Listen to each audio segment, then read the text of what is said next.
So we are coming online on YouTube,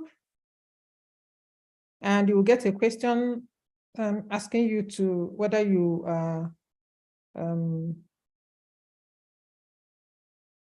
confirm the live streaming. All right. Okay, so let's get to it now. We're already about 15 minutes behind time. So first, my name is Christiana, Dr. Christiana Idika. I'm a member of the Daughters of Mary, Mother of Mercy. I have a doctorate in philosophy, and I teach here at the Catholic University, Mainz, as well as a consultant on professional services for migration and refugee issues and matters. So this platform is organized by the ICORO Forum e.V. Berlin, which is founded in 2008 by 8 people. Many of them are already present here. Dr. Kenneth Nnamdi, Reverend Father Dr. Sylvester Juma, Nemeka, and others who will be joining much later. So our aim in the ICORO is, just like that concept explains, ICORO is a very symbolic thing for us in Igbo land. And when the ICORO sounds, people must respond. So the platform we have today is like the ICORO have sounded, okay? So, and we are responding.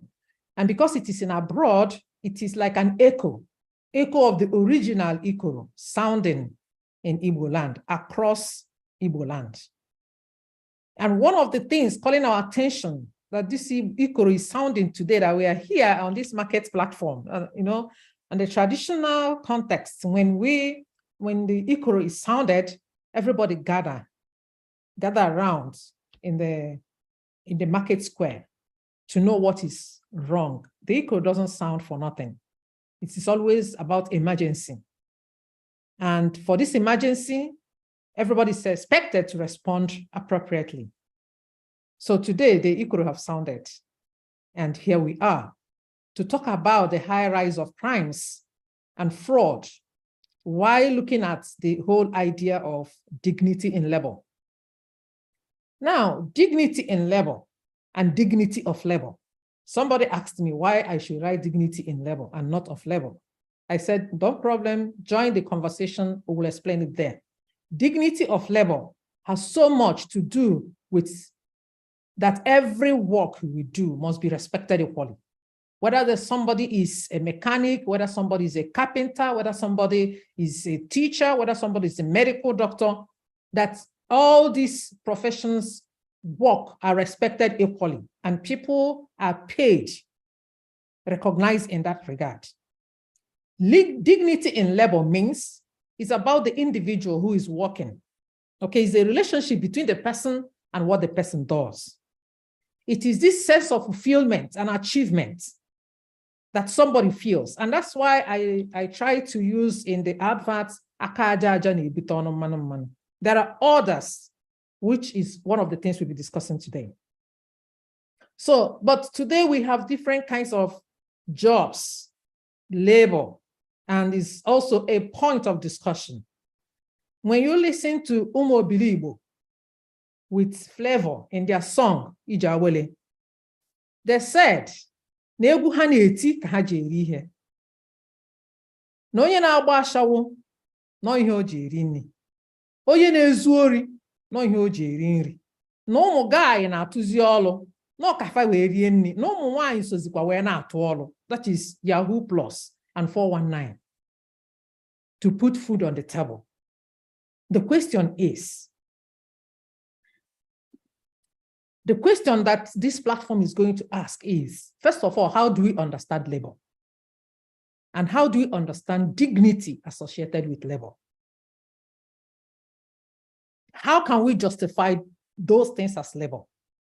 In our Igbo, following Aka Aja Aja, what is the relation between the person who is doing the job and the job itself with respect to this sense of dignity? And what is dignity? So these are the things I'm inviting our discussants today to engage in appropriately, for us to be enlightened more on this and what is the future. Because the crime and fraudulent activities are increasing. Yet people claim that they sweat. They need to do some logistics before they could even defraud somebody, before they could even go for, steal, for high technically organized crimes. People need to put in themselves, their creativity and others. So how do we distinguish these two types of labor? Now, cognonomative is something introduced by an African philosopher of Igbo origin, Chimakonam Jonathan. He introduced it as where he relates knowledge with morality. Normally in philosophy, people might say it is enough to know. It has nothing to do with morality. But in this context, Jonathan was arguing that every knowledge must have a moral consequence. So, but he discussed it within the African context, that most of us who write on African traditions like Akaja, many of us have this nostalgic feeling to go back, what we call pre-colonial times. But is it everything that happened during the pre-colonial times that is relevant to us today? No. So he said, cognonomative, using a kind of methodology, is to sift, to extract those valuable that will form a very groundwork of knowledge, a source of knowledge, an epistemic stance that will transform the face of Africa, and in our context today, the face of our Igbo. And with that, I welcome my discussants. First, I want to introduce Reverend Sister Professor Dr. Bellarmine Ezuma. She's a professor and the director of the graduate program in the journalism and mass communication department of Murray State University, Kentucky. She teaches graduate and undergraduate classes consisting of mass media theory, international communications, mass media effects. She has directed over 40 theses and other empirical research with undergraduate and graduate students. Professor Ezuma has several publications, including Critical Perspective of Educational Technology in Africa, published in 2020 by Palgrave Macmillan, and Religion and Politics in a Mediatized Society, Critical Analysis and Spheres of Inter-Influence in Nigeria and Beyond, published 2023 by Roman and Leitofel. These are very powerful publishing companies. She was named the 2014 Emerging Scholar by the Murray State Alumni Association. Her research interest is multidisciplinary, incorporating mass media effects, international communication, religion, and media. Ezuma is a recipient of several grants and awards, including the National Science Foundation, grant to study educational technology adoption in Nigeria and Ghana, and the Carnegie Journalism and Mass Communication Curriculum Program in Uganda. So with that, there is a lot you can know about her. With that, I welcome Sister Professor Ezuma. You're welcome. Thank you, Sister. The next person I want to introduce is one that I've been in constant communication with, a wonderful person, an amazing person, very quiet. When I read his mails, you can see him in his mails. Dr. Okafor Emmanuel Kelechi. He holds a bachelor degree in philosophy, as well as an MA and PhD in religious studies from the Imo State University, Owerri. That is my alumni. That's where I had my bachelor's degree, Imo State University. He obtained a postgraduate diploma in education from Nigerian National Teachers Institution, Kaduna.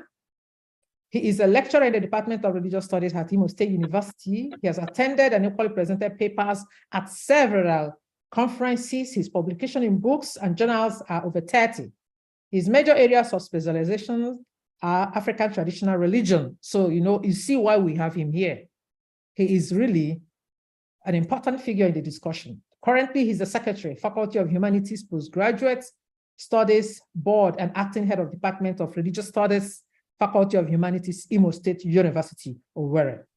He is the Editor-in-Chief of Juvenile Journal, Editorial Board Member, Nka Oma, Journal of the Humanities, Imo State University, and Editorial Board Member, Journal of Religion and Society in Africa. He's a member of the Association for the Promotion of African Studies. the profile suits our discussion today. Please help me to welcome Dr. Okafor Emmanuel Kelechi. The next is one person I have been looking for all the while. Last time I invited him, he wriggled out and ran away and back to Nigeria. And that is Dr. Austin Uche Emela. He was here the last time we had a podium discussion, and I really wanted him to be there. But unfortunately, he couldn't make it. So Emela holds a bachelor degree in English and Literary Studies, as well as an MA and PhD in Literature from Imo State University. Again, we have a profile that suits our discussion.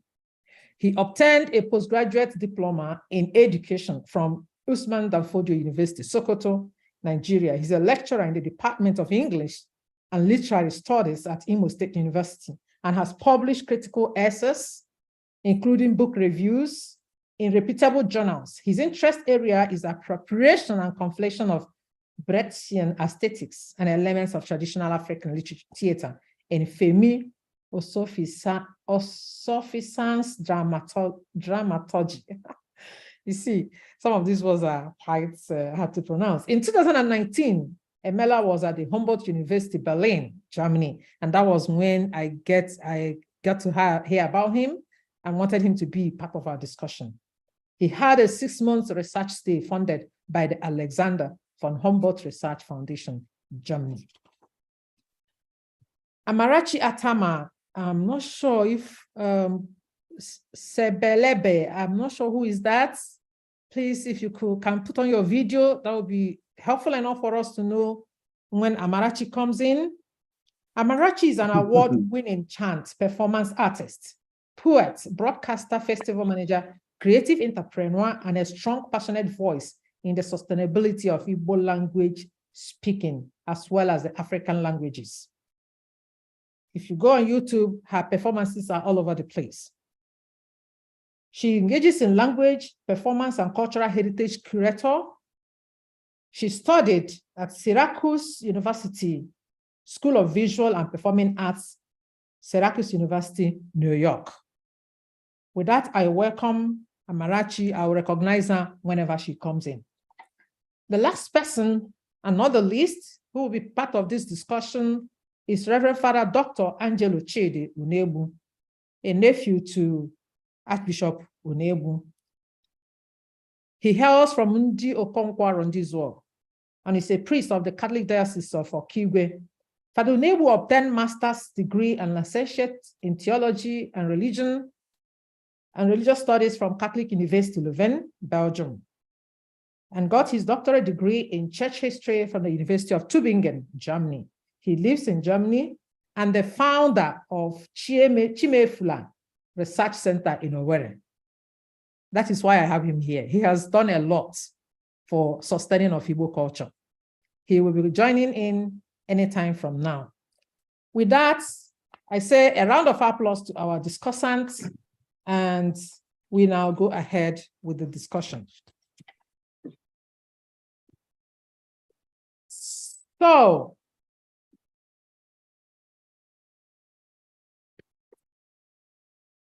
as I welcome the discussants, I'll give them each 7 minutes to make their comments, and their comments must cover 3 things.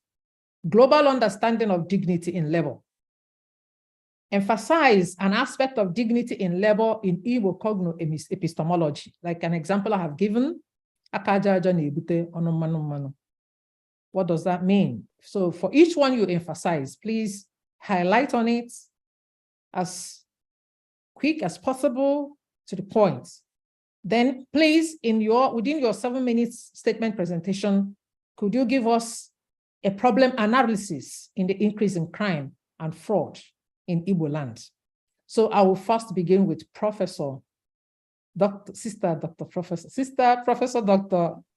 Bellarmine Ezuma. Please, you have the floor. Sister Bellarmine is fine, sister. Thank you very much. Thank you. I apologize. I have a tinge of cold, but hopefully it's not too pronounced in my voice.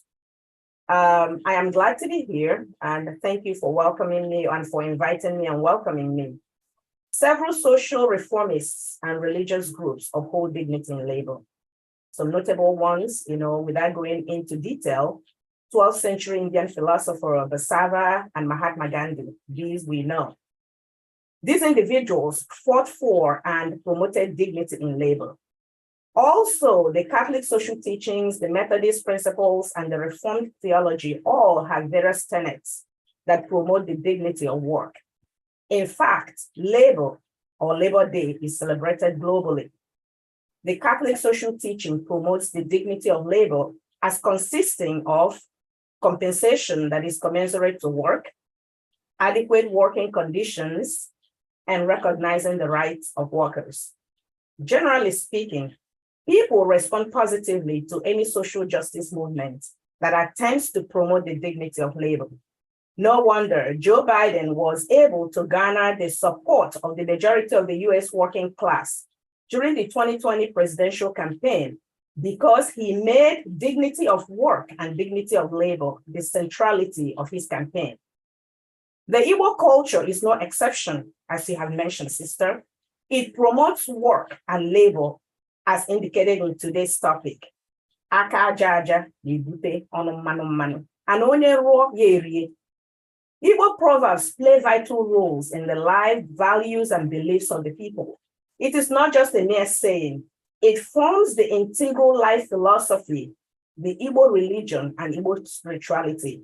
In essence, aka aja aja na-ebute ọnụ mmanụ mmanụ breathes meaning into hard work and honest work as essential part of human dignity.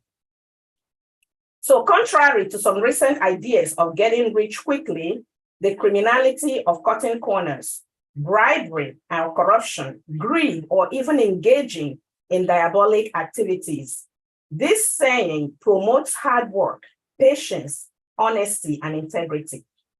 I can understand the argument about some workers not earning decent salaries in certain professions.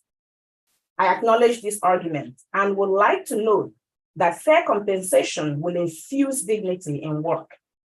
When a man or a woman is unable to support his or her family from the compensation he or she gets from work, the work itself may no longer seem desirable. Ultimately, that can result in a lack of dignity in labor. This is obviously true in some societies, including, of course, our dear country, Nigeria, where workers' salaries are withheld for months, and in some cases, years. Such practice renders work meaningless and strips workers of their morale. In a situation where aka aja aja no longer yields ọnụ mmanụ mmanụ because the compensation is withheld, as stated above, people begin to seek solutions. And some of those solutions may entail sacrificing honesty and integrity. Because some people, aka na-emetụ ha aja na-ebutezi ọnụ mmanụ mmanụ. And this could be due to criminal acts, as mentioned before. So people then may be faced with some choices.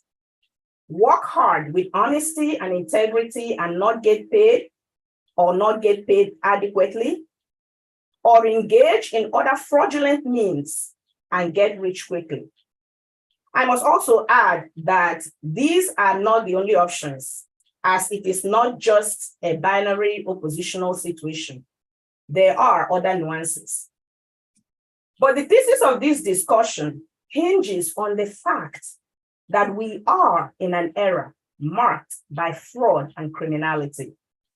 And the dignity of work, as in hard and honest work, is being challenged. Thus, we hope that through our discussion, hopefully we may reinstate that dignity and cultural tenets rooted in the Igbo belief of hard work, honesty, and so on. Aka aja aja entails a lot of things.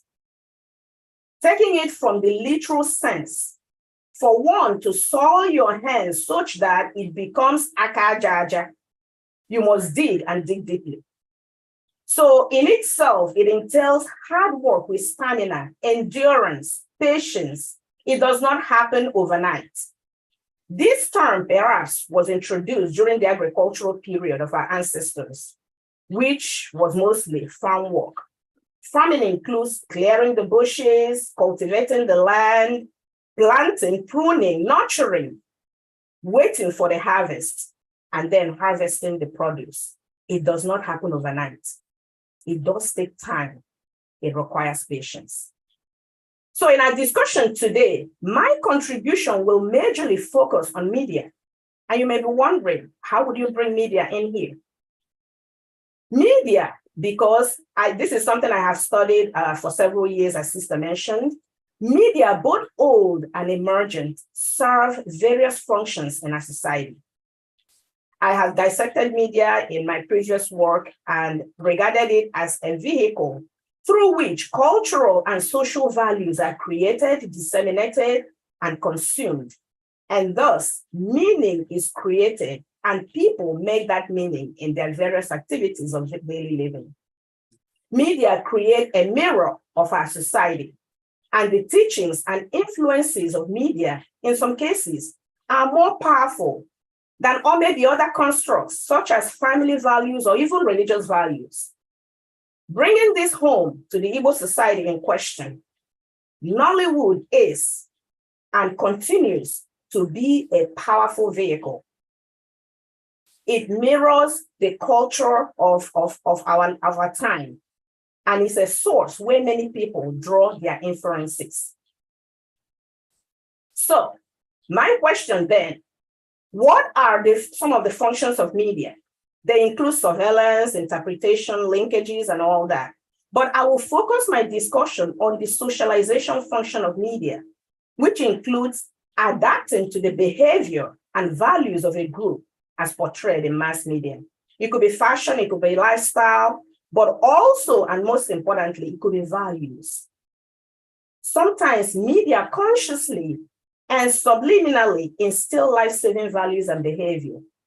Conversely, some media messages are embedded with ideological messages that legitimizes authoritarian influence.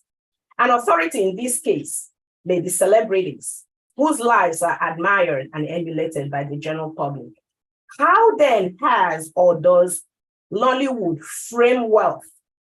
How do they frame work? How does it frame labor? The get-rich-quick narratives portrayed in movies, the incessant push for success measured through obtaining bogus contracts, the portrayal of fraud and criminality, and the acceptance and promotion of instant gratification, getting rich through diabolic means, are all social meanings that are ingrained in our society through the media. While media can create ideas and values that challenge our moral values of honesty, integrity, and dignity in labor, I also believe that it can recreate those values and reorient our people to embrace the dignity of hard work and honest living. I will stop so far and would like to elaborate this in detail as we proceed in this discussion. Thank you, sister. Thank you, sister. Thank you very much. You know, I never thought about this dimension, and I'm so grateful that you are here to enlighten us on this, on the impact of media, particularly the Nollywood industry. So I will now call on Dr. Emela to respond to this, the whole idea of dignity and an aspect of the Igbo understanding of dignity in labor, while giving us a summary view of the whole problem in Igbo. Thank you very much.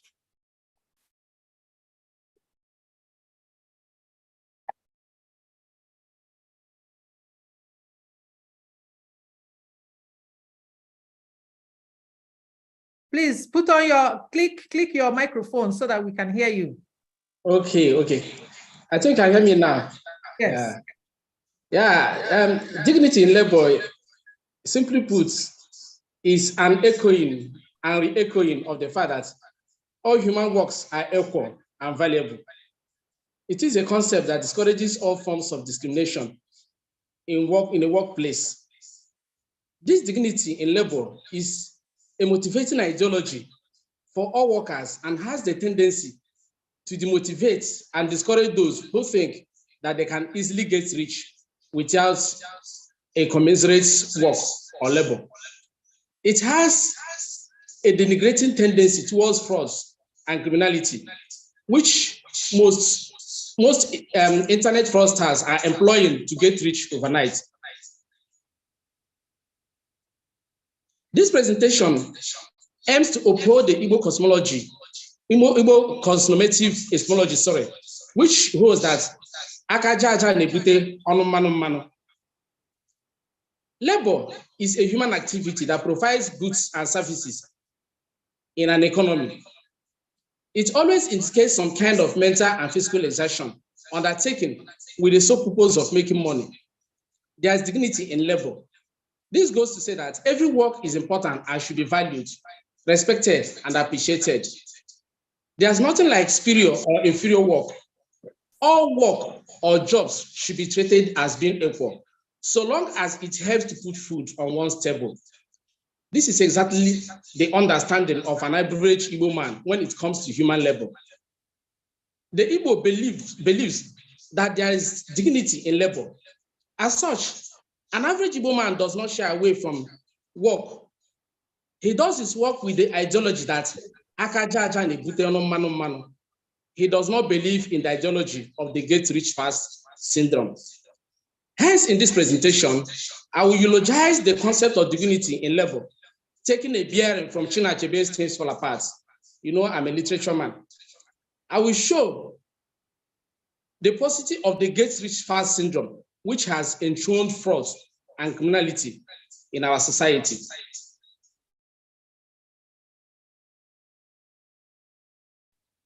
Chinua Achebe's Things Fall Apart of labor ought not to be.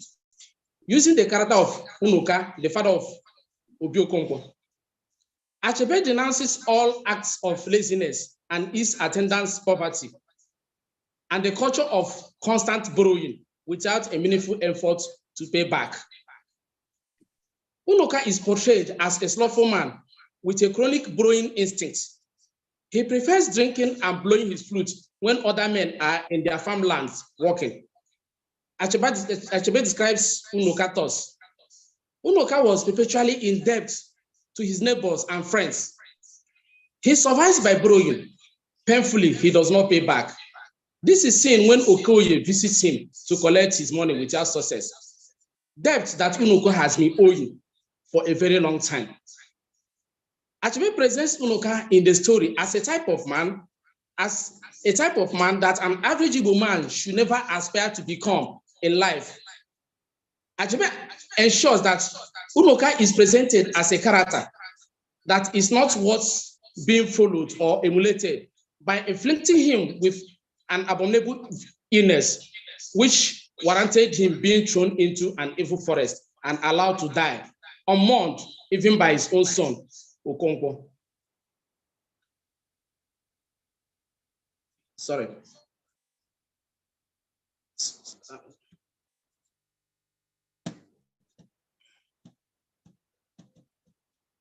It is not new. It's not new to notice an increasing wave of fraud and criminality in our society, particularly in the Igbo society. Many young men and women today no longer have interest in hard work, just like Unoka, Okonkwo's father. They see people who work daily to ensure that there is food on their tables as foolish people. In Nigeria, they call them mugus, who do not know how to make money in a very fast way. This group of people are propelled by the desire to make easy money. They desire to become rich very fast. This desire to become rich very fast, which is known as 419, make them to engage in all kinds of activities, even without knowing how risky those activities might be. They engage themselves in different fraudulent and criminal activities, such as forgery, kidnapping, stealing, drug peddling, raping, and more often than not, killing for ritual purposes. These Yahoo boys have in recent times introduced into our culture the practice of reckless spending of their ill-gotten wealth. This singular act alone is entrenching into our society, that's Igbo culture, is entrenching into our society the culture of laziness and the get rich fast syndrome. It is eroding massively the culture of hard work, which Igbo people are known for, which Igbo people are known to have, and which was demonstrated in the character of Okonkwo in Chinua Achebe's Things Fall Apart.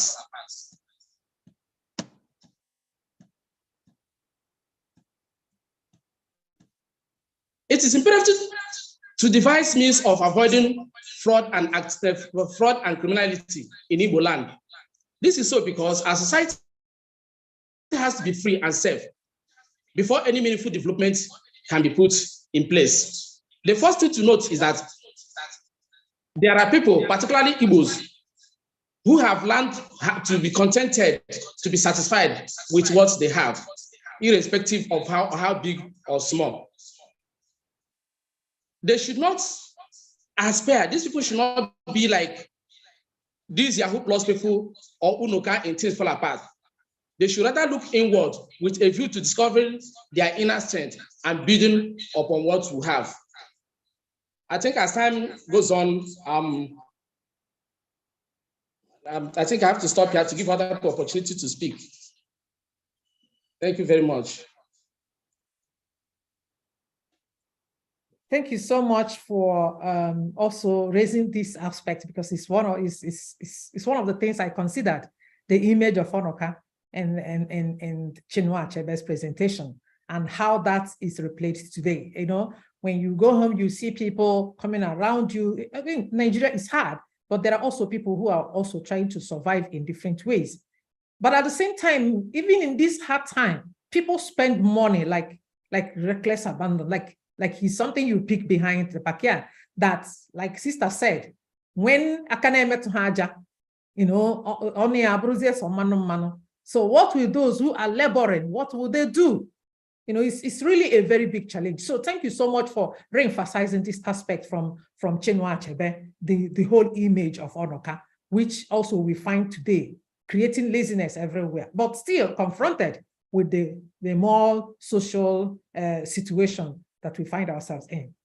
Now, I will now welcome Dr. Emmanuel to give us an aspect, what he thinks about these three intro to our discussion today. Thank you very much, sister, for having me. And I want to thank you also for this great opportunity. Labor is something that every Igbo man values so much. Ordinarily, professors like Ebucha, Enyama, and Watiba Weneka, they have all written on labor, and they agreed that labor deals with physical, particularly for certain or mental exertion, particularly for certain useful or desired end. As regards dignity, usually it deals with the state or quality of being excellent, worthy, or honorable. So dignity is something we value so much here in Igbo land. And so, permit me to state at this point that every traditional African man, which Igbo man is a part of, believes in the fact that there is every need for the community or the society to succeed. And so, how do we participate to make sure that the society succeeds? One of the ways is to labor in the very positive perspective. Because when everybody in the society labors and works very effectively, it promotes the welfare of the generality of every member of the community. That is the traditional Igbo man's perspective. And permit me also to state here that there is a very serious connection between religion, morality, and work itself in this part of the globe. And so it is something that even the ancestors, even the deities, even God himself, who is the supreme being, in the traditional Igbo man's setting, values so much labor and dignity. And so there is dignity in labor. This is because labor improves the welfare of man himself and that of the society. And even that strengthens the relationship between God and man. I want to move a little from here to consider exactly the kind of things that are happening in places like the Sahara Desert. There are so many Igbo sons and daughters today who are moving out from the shores of Igbo land to earn a living in Europe via the Sahara Desert. How have these people fared over there? Why are these people living in this particular area? Is it that our people no longer want to work? Or is it that the environment is no longer conducive for them to work and then earn a good living here? The answer is not, I think the answer is there, very obvious. That is the fact that the government is not doing what it's supposed to do. Though there are people who are lazy, permit me to say that, yeah, there are people who are lazy, but the environment itself is not giving the people the opportunity to work and earn a living befitting of human beings as such. And because of that, many people are leaving the shores of Igbo land to earn a living in Europe. And so that is why I looked at the influence of migration through the Sahara on labor and dignity in Igbo value systems. Now, if you consider very well, you will discover the fact that the Sahara Desert is the largest Sahara on this planet Earth. The largest on this planet Earth. Why are people deciding, Igbo sons and daughters, moving into Europe via this route, when it is obvious to every one of us that this particular route means so much in terms of, it is very dangerous, irrespective of the fact that every Igbo person, there is this tendency, there is this, what we call the Uru orientation. We believe in doing something that is advantageous, all of us here. But does it mean that we have to die in the Sahara Desert to earn a living? The answer is no. So dignity and labor, there is dignity in labor, and labor is something that every person in Igbo land in the traditional situation values. But the idea of moving to Europe to earn a living and in the process die in the Sahara Desert is something that should be discouraged. So you discover here that there are some Igbo sons and daughters who are so much engrossed and involved in fraud, like smuggling and trafficking of their fellow human beings. Why should people consider this particular means as a means of earning a living? And so some Igbo sons and daughters are harvested, in fact, they are taken from Igbo land here, taken to Castina, and from Castina they are taken to Niger Republic. And from Niger Republic, they are taken into this desert. Many of our young ladies have been raped. Many people, in fact, the problem is that the moment you get into this Sahara Desert, they are left there. Some of them are raped, some of them are kidnapped, and their parents in Igbo land here are called to bring in money again for them to move out. In fact, I decided to look at this area because of the experience I had recently. A friend of mine whose brother decided to go to Italy via the Sahara Desert. And he couldn't make it. He died there because as they were trying to cross the Mediterranean Sea, the young man died. And so this is something I decided to look at. So finally, and like I've said, there is dignity in labor. Labor is something that the traditional Igbo man cherishes. And even today, we cherish labor so much because it enhances the relationship between man and the divine. It also enhances the welfare of the community because what is valued here so much is communalism. The community comes first before the individual. It doesn't mean that the individual is not a human being. The individual is a human being. But the importance of the individual depends on the individual's ability to maintain a very viable relationship with the supreme being and a very viable relationship with the community where he finds himself as a member. And so if we want to move the Igbo lands forward, I think there are certain things we need to curtail. Things like smuggling of our younger brothers and sisters, taking them to earn a living in Europe, and in the process allowing them to die in the Sahara Desert. So this is an area I want to touch a little, but as we progress, I may decide to touch other areas of this. This is to enable me to allow some of us also to make their own positive contributions. Thank you very much, sister. Thank you so much. Thank you. You know, I didn't tell you people what to say. I just told you what we're going to discuss. And you see how rich everybody is bringing his or her own aspect. I am so glad. I am so elated, you know, that migration, the issue of migration is part of the discussion today. And then, I mean, in the future, maybe as our discussion progresses, Emmanuel, you might now need to highlight for us, when you say the migration should be controlled, then, but people are moving out, because I also had somebody saying sometime that it is better for him to come to Europe, where even if he washes plates, he will be paid. Even if he sweeps the road, he will be paid. But in Nigeria, in Alibo, of course, in most African countries, you can't even be paid for doing those jobs, except on maybe rare cases. So people are actually, instead of taking to crime and fraud, they decide to look for job where their labor will be valued, where they will even have an environment to work. So, but you are saying is also creating a condition where people are also committing crime through human trafficking. And of course, we are also getting into the idea of organ trafficking. So thank you so much for that dimension. And now Father Dr. Unewu is here. So I've already introduced you. So since you are just on the point, can you also highlight for us, we are still on the statements from the discussants, the 3 dimensions. What do you understand by dignity? And emphasize one aspect of the Igbo epistemology, that brings this dignity in labor out. And then give us a summary of the problem analysis with respect to increase in crime and fraud. I'm sure with the research you are doing in Chimefla research, you must have gotten yourself in touch with some of these issues that we are discussing today. Thank you very much. Father Dr. Unewu, you have the floor. Okay, good evening, sister. Good evening, fellow discussants. I really apologize for coming late. I traveled, I'm right now in Rome. So the schedule I had today was a little bit hectic. Once more, thanks for the invitation. I'm happy to be here. Yes, in the world today is all over. In our research center, Chimefle Research Center, we deal so much on this topic, work. It's not just an Igbo topic, like Sister Riley said. It is a universal value, work. There is dignity in work, even from all perspectives, from all religions. One thing that every religion emphasizes, work.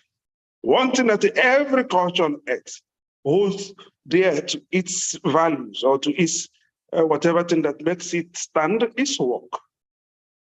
And that is one of the things also enshrined in when our people talk of Uchu, we talk of work, the word Uchu comes in. When we talk of work, community comes in, the teamwork comes in. It's not one thing to talk about, it's one to talk about work, and that's also to make it work. Our forefathers made it work. I live in Europe, I've been living here for 17 years. In all cultures I've seen, they also don't only have work, but they make work to work. What do I mean by that? There are too many, there are conditions of work. And unless these conditions are there, you cannot work. And that is one of the things that is pulling us as a people today backwards. Not that we don't cherish work, not that we don't value work, not that we don't know the importance of work. We know all these things, but do we have the ingredients to work? Do we have what it takes to work? We don't. And one of them that I've always talked about in my write-ups in our research center and everywhere, I give lecture, I talk about is this thing called teamwork. Teamwork. Nothing functions without team. Nothing, no matter what, no matter anything you can bring up as an example. Look, take a car as an instance. No car will work when the engine does not work with the other parts of the car. When the carburetor does not function with the water pump, the car will not move. When the brake is in disagreement with the tires, the car will have problem. When the horn, even the horn and the steering, they must agree. So the same thing is also expected in everything called work to work, unity, community, working with each other, not working against each other. And that is one of the reasons our society has gone so bad. I always blame a lot of structures each time I talk about this thing. One of the things I've always blamed of those who follow my write-ups, sometimes people ask, is this one also still a priest? Why? Because I've looked at how this thing began to get wrong. The mentality, the mindset of our people has shifted so badly. And that is why I blame so much our religious institutions, especially the kind of our Christian version, the kind of Christianity or the version of Christianity we have in Nigeria today is very, very, very horrible. There is no society. I'm a church historian. There is no society on this earth that will work with the kind of Christian mindset we have. The ones being championed by our Pentecostal brothers, the one that called prosperity gospel. There is no society that will base its teaching or its principles on prosperity gospel that will not have problem of difficulties in work. That's none. Why do I say that? These teachers or these prosperity gospel preachers, they are enemies of due process.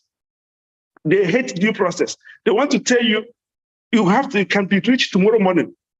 One knows it takes 10 years to do this, or 6 years to acquire that, or 14 years to achieve this. But they tell you, no, you will acquire it the next day, tomorrow morning. Just buy this handkerchief.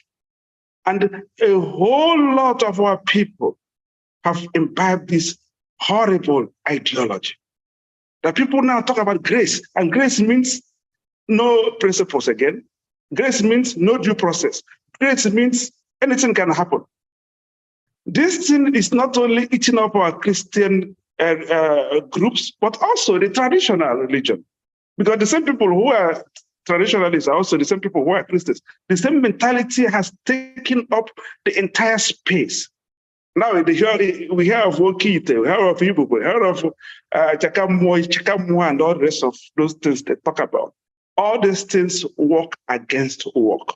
And these are one of the major reasons why we are where we are today. Thank you, sister, for the floor. Thank you so much. You see how rich our discussion is. Father just highlighted how religion is promoting laziness, how religion is making people no longer to value work. Not only the European introduced religion like Christianity, but even traditional religion itself. So that our society has been so much mutilated, but not without a cause, not without a reason, not without some factors impelling it to be the way it is. So thank you so much for that starting point for all of us. Amarachi is not there yet. I've tried to reach her. So we'll just go ahead with the questions I'm going to throw to you. Most of these questions might as well highlight an aspect that you have already said, or maybe it will open up a new aspect to the discussion. So I will begin with the last speaker, who is Dr. Nebu, because he has done a lot in Chimefuna research area. And I will want to ask you again, when you look at religion and Christianity and looking at actually the actual situation in our country with respect to poverty. So the poverty level is increasing exponentially. Additionally, there is this negative changes in the value system. That means that we accord respect to people who are wealthy. We accord respect, even we as religious people, I mean, the sisters, the priests, the churches, the society, in the schools, in the companies, even in where people are being employed, values are placed on people who earn better. Values are placed on those who are rich, and they get rich more. They get more opportunities more than the poor people. With that, where the society recognizes wealth above honesty and ends above means, where does social justice lie? When you say that these things are coming against work, but at the same time, those who are working cannot find fulfillment, cannot find enrichment, cannot find recognition, cannot find respect in what they do. Sister said it earlier. where aka aja aja anaghị ebutezi ọnụ mmanụ mmadụ. But the society praise those who aka ha da abụzi aja mana ọnụ ha bụ mmanụ. How will you want to address the approach, the critique you have about religion, telling people that what they can get in 6 years, they will get it in 1 year? Don't you think that this condition already is also feeding what you are criticizing? Where does social justice lie? Yeah, thank you, sister, for the question. Yeah, the justice is something that is very clear. Justice is justice. Give me what is my due. That's justice. And when everyone gets his or her due, that is justice on earth. Justice denied anywhere is justice denied everywhere. You see, when we talk about praising our institutions, whether they are religious, social, economical, or cultural, anything that places value on persons rather than on character, any law, anything, no matter what it is, that justifies, that elevates people based on race, color, who do you know, connection, rather than attitude, character, what you can contribute, that society will never stand economically. Even culturally, even religiously, even socially, there must be a break. I gave an instance of a car when I was giving the introduction. The car can only function optimally when you fuel your car, where you the carburetor and what do you call it now, and where do they put water again in the car? the radiator. You put water, enough water in the radiator. You put oil where you should put oil. Where you should put brake oil, you put the brake pad. Everything received its due. No favoritism. That is when the car can function optimally. The same thing is expected also in the society and where we live. You see, sister, each time I talk about what we like this topic we're discussing today, how everything has almost crumbled. You understand? We always try to ask ourselves, what do we do? What can we do? What can we borrow? And I tell people, it's not about borrowing. It's not about learning. We have been doing it before. We have been doing it before. We don't even need to learn anything from Europe or learn from America. We have been doing it before. And that is why we have to open the Chimamanda Research Center. And this center has opened my eyes, the eyes of my team members so much. We are not even lacking anything. What we are looking for is there. You only need to brush it up, get it out. It's there, it's latent. All these things, we don't need to learn. The Oyibo is the one who should learn from us. Because, why? Our forefathers, we are practicing all these things. Equity, justice, they were all there. I was just giving somebody this yesterday an instance of what I saw as a child. What I saw as a child growing up, not quite long ago. Every time somebody in the village dies, the elders come together, especially when a rich person dies. They come together and they kill, where a cow is killed, and when a cow is killed, they come back in the evening to eat the head of the cow. And as a child, something I will never forget easily. Always flashes to my mind. We had in our village that time, someone who was AIG of police, Julian Opaleke. Some of you may know him. He's late now. He will come there, AIG of police. He doesn't, in the village, he doesn't wear police uniform. He wouldn't know that he's a policeman. AIG. He will come there before everybody, sit down on the chair with every other person. And they will be sharing the head of the cow. And he will go home with his own share. That is the society we want. Society where there are no Jews and no Gentiles. Where everybody is the same. Where people are judged according to their character. We don't need to learn it. We only need to remove those things that made us to forget who we are. And that is why, you want to say something, sister? No, I'm trying to, help you to summarize. It's okay, let me summarize. So to summarize your question, sister, we don't need to do anything extra. We don't need to learn from anybody. We only need to brush up ourselves to our original identity. Our culture contains all these things. And there is one more point I would like to add before I conclude this topic. And unless that is done, we are going nowhere. If you know this, you see this thing we call regional government. Without a regional government, forget it. Just forget all these things we will talk about anyway. I've done research on all these things. The only thing that can restore work, restore our language that is eroding away, restore the cultures that is drifting away, restore the dignity that we have almost lost. Regional government. Government. Human beings, man by nature is like an animal. It doesn't obey laws unless they are properly enforced. Only a regional government that understands its people, its ethic, that understands how things work, can make rules for its people and can also monitor it. Rules without monitoring, without implementation, or without being monitored does not work.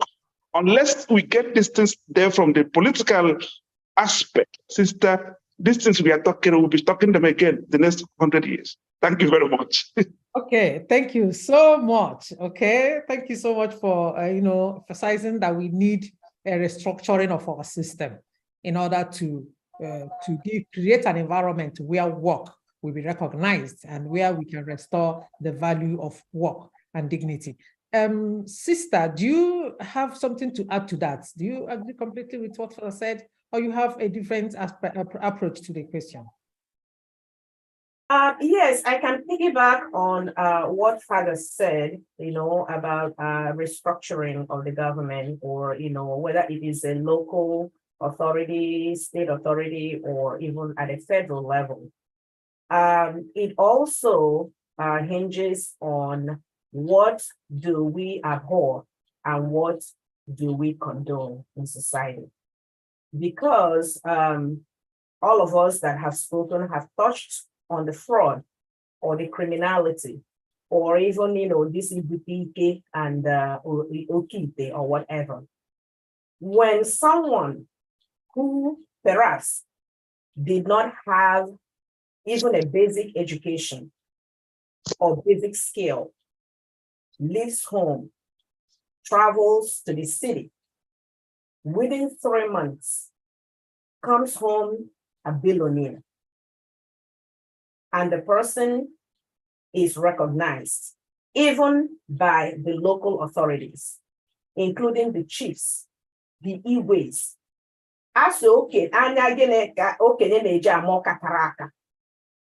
You cannot tell me that Aka Jaja, within 3 months, someone that did not have perhaps first degree, no skills, Obata, Buregoneki, and we condone it. So the restructuring Father is talking about, yes, there are evil values that we need to, yes, we are not going to learn them, but we need to reintroduce them and we need to promote them. Growing up, all of us, there are things that the elders will question. Even if, there are certain characters or activities that will happen. Meeting and look at it and question it. There were things that happened before and people were ostracized. So yes, piggybacking on what Father said about regional government or whatever, yes, the local authorities need to start pointing these things out. Because when you condone it, as Ibutewe, again, going back to no aka aja aja, and no specific source of this wealth. Because right now, success is measured by how wealthy are you. You mentioned that. And people who are eking a living through honest means are seen as failures. So yes, Igbo values, cold. There are certain things. Village.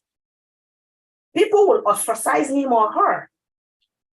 And it will speak to the conscience of the person. But most importantly, it will discourage others to follow suit. So that's actually what I'm going to add to that. And I will speak more as we come.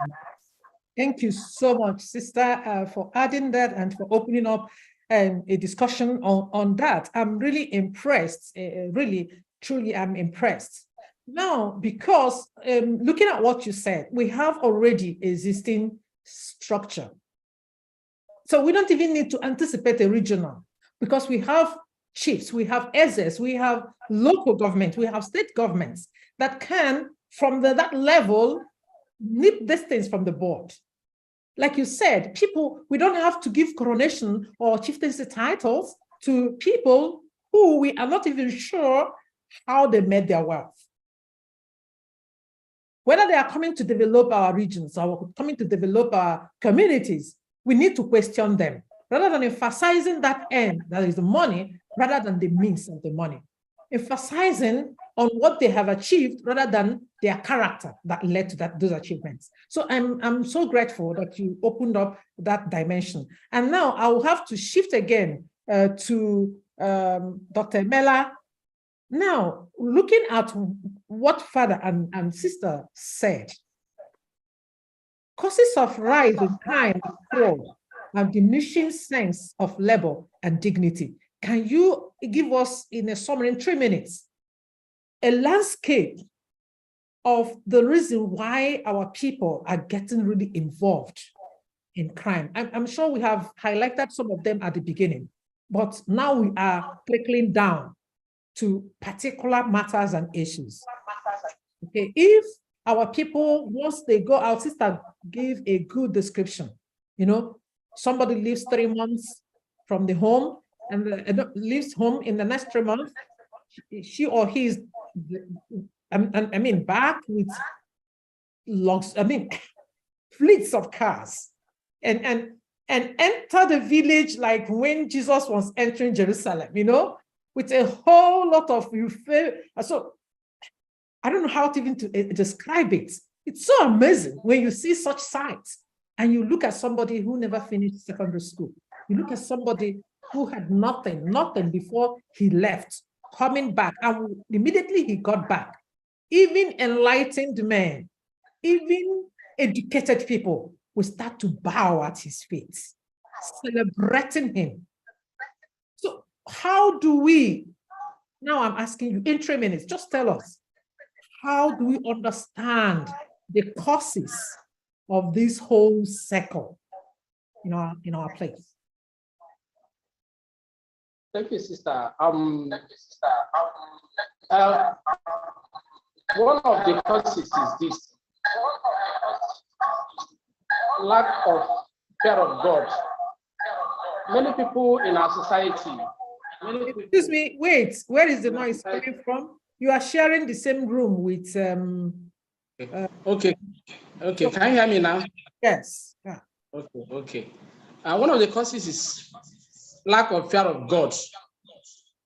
Many people don't know God. When we talk about salvation, when we talk about Christ, you know, they feel it's like a fairy tale. And they feel like this life is all about making money, enjoying yourself here. There's no eternity. People believe that money is everything. So that's one of the causes of this. You know, people believe that, you know, they are brought into this life just to make money, acquire riches, and, you know, once one dies, that's the end. So number one is lack of fear of God. Second, like other speakers had highlighted, you know, we live in a society that recognizes the affluence, the rich people, and look down on people, no matter your level of education. So far, you don't have money, you don't have respect.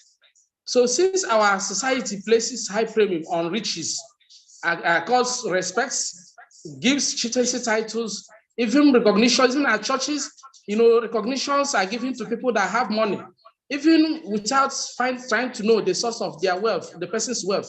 We will respect the person, we'll give the person title, that kind of a thing. So an average youth, when you see that somebody, those who come to church, somebody who is in the church, maybe he doesn't know God because he has money, he's giving recognition. People will no longer think of salvation. What they would desire, what they would think of is how to acquire wealth. So they can get any length to make money, since the society recognizes people that have made money. Again, why so many people are drifting into this game of acquire, let's acquire wealth, no matter, let's make our money, no matter the source, is because the government, as we have noted, has failed us. In Nigeria, for instance, there are no jobs. People find it difficult to eat. An average somebody who comes from a very poor family, seeing the children, the parents dying, without proper medical care, will want to get to any length to acquire wealth. So it's another thing. If in our society today, youths are provided with jobs, there is quality education, all these things will also mitigate this inordinate desire for wealth. So I think these are some of the reasons people are craving for this gets rich quick syndrome of a thing. Thank you. Okay, thank you. You said something about the distribution of the dividends of the recognition, which I appreciate that. And you also talked about education and unemployment.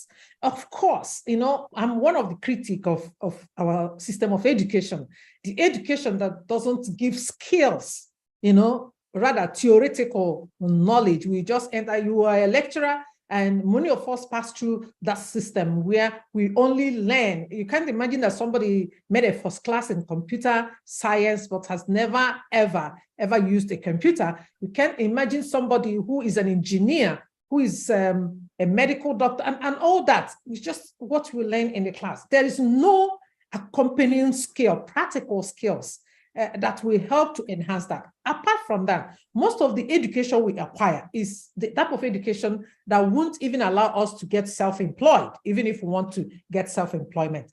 But I can also agree with you, conversant, that the condition of our continent in general, our country in general, and that region called Ala Igbo in particular is also not enhancing the atmosphere for self-employment and self-engagement. So it becomes a kind of a precarious situation that those who have skills don't have the security, don't have the utilities, social utilities, to be able to maximize their skill. Those who are educated have no skill actually to get themselves engaged, except the government gives them employment. It's quite a precarious situation. So the aspect of fear of God is something maybe we will actually need to address at the end of this discussion. What do we mean by fear of God? When you look at our country in Nigeria, particularly in Ala Igbo, there are many churches, and these churches are filled with people. You go to the market to buy something. Some Catholics will be wearing scapula. Some Pentecostals will be having a lot of emblems in there. They will start telling you that they will never lie to you. They'll start preaching to you. The moment you check another place, you will see that the cost of their goods is tripled compared to somebody who you think that is like a dupe or who doesn't go to church. So we need to look at this, whether actually we're talking about the fear of God or we are talking about what Father Sylvester in his dissertation called mimicry, and dissimulation of, some of these things that we do. All right, so I will now turn to Emmanuel. Okay, so who is Zubi Aso?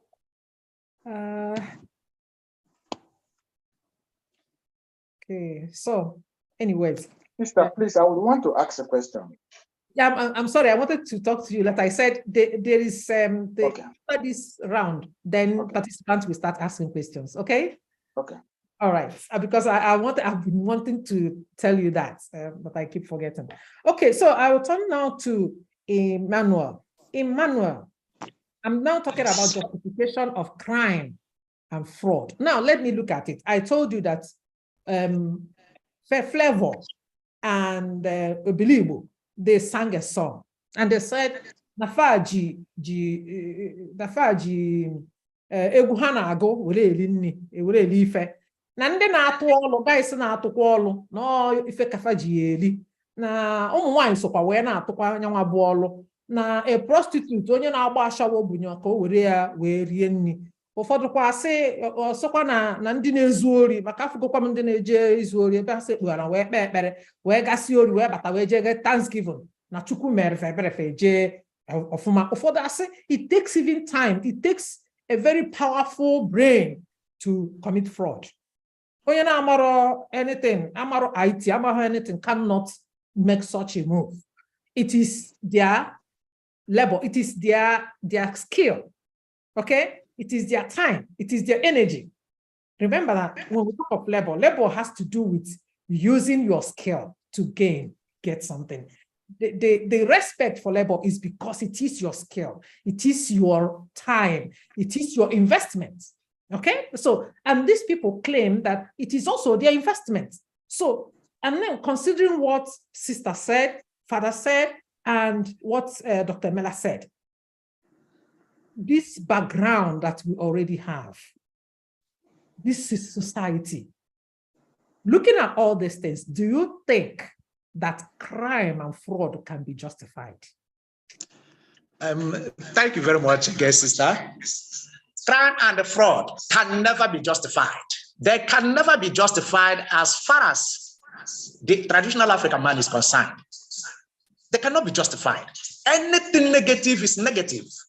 The welfare of the community, of the society remains the most important thing in the life of every man here. That's our culture. And so crime, what crime does is to do what? To sever the relationship between man and God. That is number one. Number two, it draws the society back from moving forward. And so it can never be justified. And that is why I said initially that there is the need for us to begin to look at situations and environment that can enable us to do what? To better the society, especially our society. Now we have the government, we have our various families, we have the churches. The problem, yes, the churches contributed to this problem, but I don't think the problem lies so much on the church. Now look at the background, look at the family. What is the duties of the parents today? What kind of jobs are the parents doing today? What kind of jobs are the parents doing today? Do the parents actually believe that there is dignity in labor? That is a question we need to ask ourselves. Even the parents we are trying to look at, some of them are the ones encouraging these young ones to be doing what they are doing. I'm sorry to say this. There is a situation where somebody said a few days ago, I think we went to Uniport and there was a conference. Somebody was saying that a young boy, his mother told him to go and make money by all means. The young guy went there. By the time he went there, the native doctor asked the young man to get a female goat, which is Nehu. And the boy came home and told the mother that the native doctor said he should bring in Nehu. The mother said to Fiapa that he cannot bring in Nehu. That the Nehu means he himself. Unless he would go, if the native doctor had said, bring in Nehu, then that would go. But the moment, as far as the native doctor said, bring in Nehu, that it will not happen because she is the one that will be taken. So you see that even the parents are the ones even encouraging it. So I think the family is where everything starts. The parents must begin to look at their children. They must begin to look at the kind of education they give the children, and formal education they give the children. Before the church now comes in to help the parents to get this people. If the parents give the children very sound background, like myself, who brought up my parents who were old and who told us to greet people. If the parents bring them, I don't think anything will push me to go into crime because it gives me money. I don't believe in that. I don't need to have billions before I begin to be responsible to myself. In my community, I've been a chief title. I don't have a duplex, but I'm building one. Gradually, I'll get there. So when you are doing a job that is beneficial benefiting. You become a role model. And that is why I want also to bring in the government here. The government, the politicians we have here are the kind of politicians who are themselves, though not all of them, but few of them are criminals themselves. Few of them are criminals themselves. They like, cutting corners to achieve what they want. So I think the government also need to do something about that, okay? If the government, our elders, the church leaders, all the leaders in the society can begin to give good role models and become good role models and mentors, the young ones can look at them, and then this can be minimized a little. That's from my own perspective. So there is no way crime and fraud can be justified, no matter who is involved in it, and no matter the reason for that, it cannot be justified. Thank you very much, sister. Thank you so much, Emmanuel. And there is an aspect you opened up, family, the role of parents. This is very, very important. So before I open up the platform for questions from the participants, I want to, I see that Sister Bellarmine is raising her hand up. She will make the final comment on this section, and then I open up the platform for questions from the participant. Already I have Dr. Nnamdi, and now I have Dr. Sylvester. So please, sister. Thank you, sister. Yes, I was just, I wanted to add something before we can proceed. You touched on education, and it is an area that is near and dear to my heart. Yes, I totally agree with you that in our society, what we do mostly is schooling and not education. Education, coming from the Latin word educare, means to lead out or to bring forth. We are not given education that empowers people, that prepares them. How do we lead them forth? I have had the opportunity to work with some schools in African countries. This is not just Nigeria. I've been to schools in Kenya. I've reviewed curriculum in Uganda and in Ghana. What we do is just something redundant, schooling. You get this information, memorize it, regurgitate it, you pass. Meanwhile, when we look at some of these Western countries, societies, you get a degree, and one of the courses is to teach you how you can use that degree to start up a business. That is lacking in Nigeria. Oftentimes we blame the government.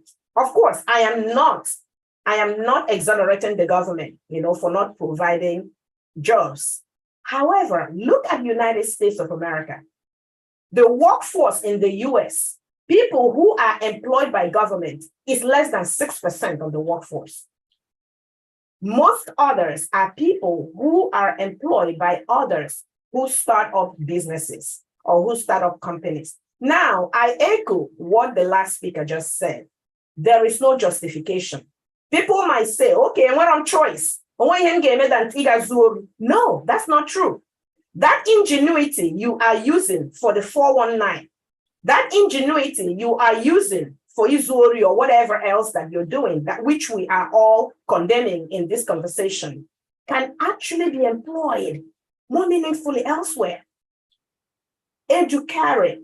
Again, we really need to go back to how do we prepare our people? We have lots and lots of graduates who are jobless, who are doing nothing. Some have first class, second class, third class, or whatever. How do we craft our curriculum so that somebody walking out with a degree will have two options or more, at least two? Either I get employed by someone, or I can use the information or the education that I got and start something more meaningful. So yes, educational sector also needs to be revived. And definitely, increasing that moral compass, which can happen at the family level, at the church level. Because there are people who also didn't have any choice, no job, but they don't resort to stealing. They don't resort to Ibu, or whatever it is called. That moral compass needs to be strengthened, and the education system needs to be reformed. Thank you so much, sister, once again. So the underlining thing is that we need to reconceptualize labor within this frame. So that not everything that we do is actually can be called human labor, because there must be a moral compass surrounding what we do for us to call it human labor.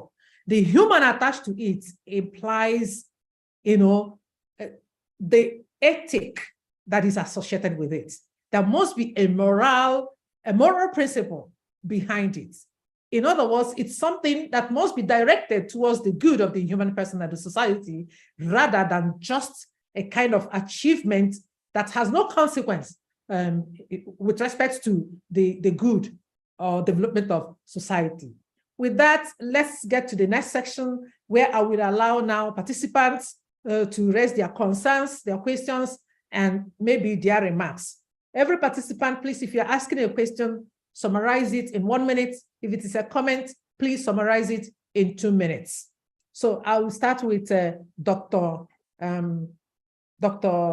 Nnamdi, please. Thank you very much. I thank one's speech or the other in this meeting. Actually, I've been listening and found the whole discussion and the whole presentation very, very interesting. I've been wondering and hoping that maybe the point of family touched. On one of the last speakers, Emmanuel, taught the family. It is then I knew, okay, he has reached the point. I feel that of all we've spoken today, the right word in Igbo land today is that the nuclear family is not doing what it should be. It should do. If you do not raise the child in the way it should be, the society will raise that child for you. And what comes out of it is what we are seeing today. They will now go to Ibuto Ite to make it fast.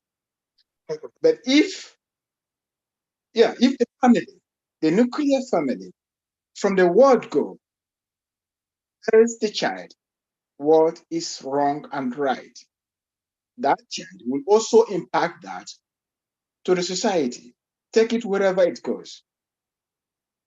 So what am I saying is, maybe any of you can say, what should the family, what role does a family play in that, telling them that there is akajaja, and what has the family failed to do, and what impact is it having in the general society? Thank you very much. Okay, the question now concerning the family as the basic society, as where it all starts, how the parents see their children, compare them with others, make very great and big expectations from them, expect them to get rich overnight, make unnecessary demands from them.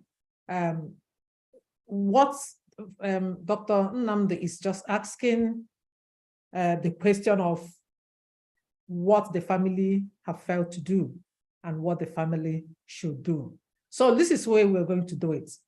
I will collect at least 3 questions at a roll, and then the speakers will respond accordingly. Okay? So now I will take a question from Dr. Sylvester, please.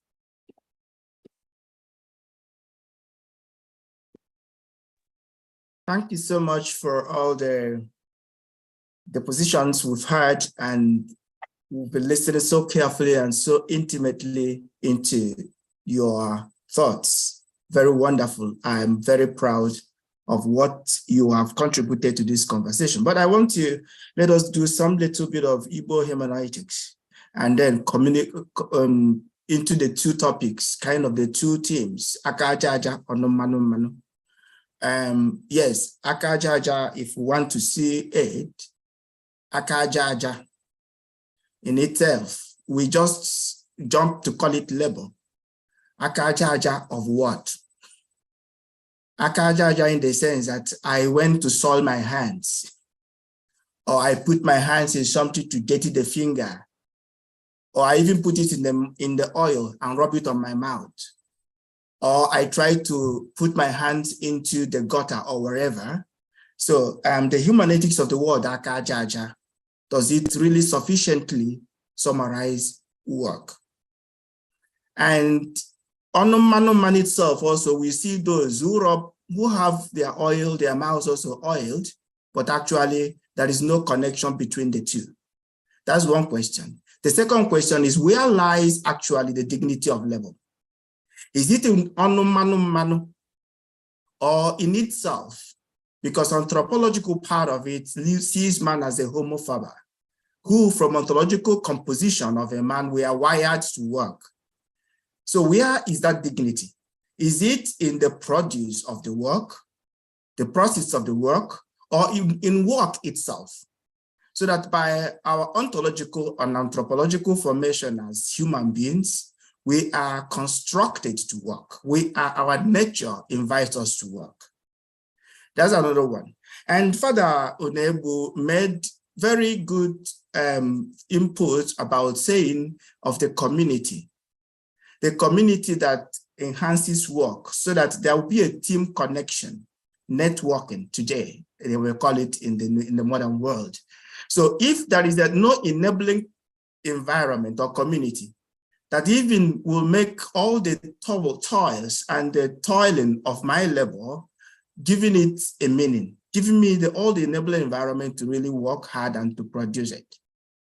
And there's what Igbo name they say. I don't know how you put it in your own Igbo area. Bane, or doga. Or we can just translate it as struggle. Has no work or labor, but is not uba. So you can be struggling and working, but actually you are producing nothing. You go in, if we talk about that enabling environment as well, we talk about the government, the political system, the economic system. And that connects us as well to academic and education. Because we know our people, our forefathers, they are hard workers. They work hard. They try to produce yam and all of that. But at the end, we are there able to improve in the system of what the tools they use in working. How improved are they? And the storage system. And if the economical part of how to manage the economics that is involved in labor, who empowers people to really have the economical wherewithal to manage your talent and your efforts. So, and that takes us to the education department. And those who are in education, I see the teachers and the professors at the universities, as we are talking about our education, the pattern of education, is it actually engaging the community or engaging our environment or solving the problems or just cramming and just book oriented, as Sister just really said, Sister Zuma says, is also really, we are schooling and not being educated. And we see all of that there, that people who are graduates today that can really in any way write a very articulated article in the sense, but they are graduates. And not to talk about them having skill in that can feed them as well. And connecting us even into the movie industry, to the movie industry, that the movies we see, how people are really engaging to analyze the hermeneutical part of every movies. We see even our actors dying of hunger, but when they get sick, they can't even actually give themselves a medical care. So that means the affluence they produce, the art, the environment they put in the films, and they live in one beautiful house and as a big man, and that it doesn't actually translate to their living condition, which they don't even tell us about. So those are the areas. So of course, as actors, they are mimics. They are mimics of wealth. They are mimicries of wealth. They are only acting to be wealthy, but actually they are not wealthy. So in this, when we talk about wealth, what is actually wealth? Is it in the food we eat? Or there is that productivity that gets into prosperity, into humanity, that transforms humanity? So there are no families are actually eating their 3 square meals, but actually it doesn't end up into generational wealth.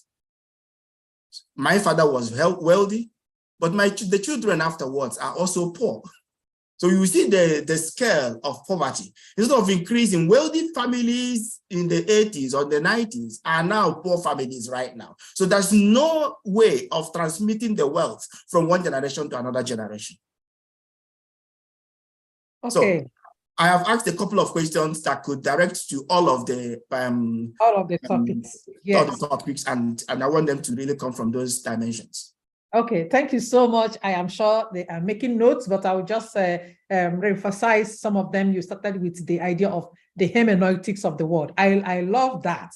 You know, when you said akajaja, what type of akajaja? You know, when somebody's soil, is it just about labor, going to farm to work? That makes your hands, showing that you have worked. Or is it that somebody have soiled his hands in evil, in crime, in fraud? That is also a soiled hand. So akajaja, when you translate it, it becomes a soiled hand, a hand that's that signifies that somebody has actually done something. But you are now asking whether it is something that is good or bad. And you are now saying, where does the labor, the dignity lie? Is it in the work itself that the person have done, or the fact that the hands are soiled, or in the what we see as the produce of that work? You also talked about you know, trying to look at the education and community, how education is connected to community, and how the Homo faber, when you think of the anthropology that human beings are meant to work. So if dignity is actually just about we being humans meant to work, or the actual thing that we do as human beings. So I will not want to take another question because it's quite a handful of aspects of the discussion. So I will want to begin with Sister, and then call on the other. So remember that somebody has already asked question on family. So yes. Yes, thank you so much. And thank you for the two gentlemen that asked the question. So definitely, let me start with the family. And let me start with the family dynamic. Definitely, we have answered the question, because you cannot give what you do not have. That is just, you can't give what you don't have. So family dynamic, definitely, yeah, saying that the nuclear family needs to bring up their children in a good way. We really also need to look at that family. What is it that they have that they're going to give? So that means we have to even go even further, even deeper. Definitely, and there are also some families who put pressure on their people, on their children. By comparison, so you need to do the same.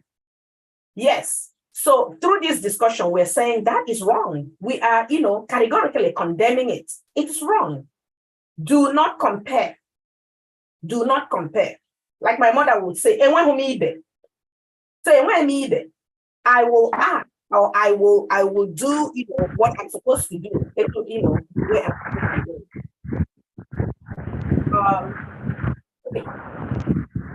Could you mute yourself, please? Thank you. So, looking at that family, I'm going to go even further. I will still bring in media as part of a family, because there is that theory that is called the theory of parasocial relationship.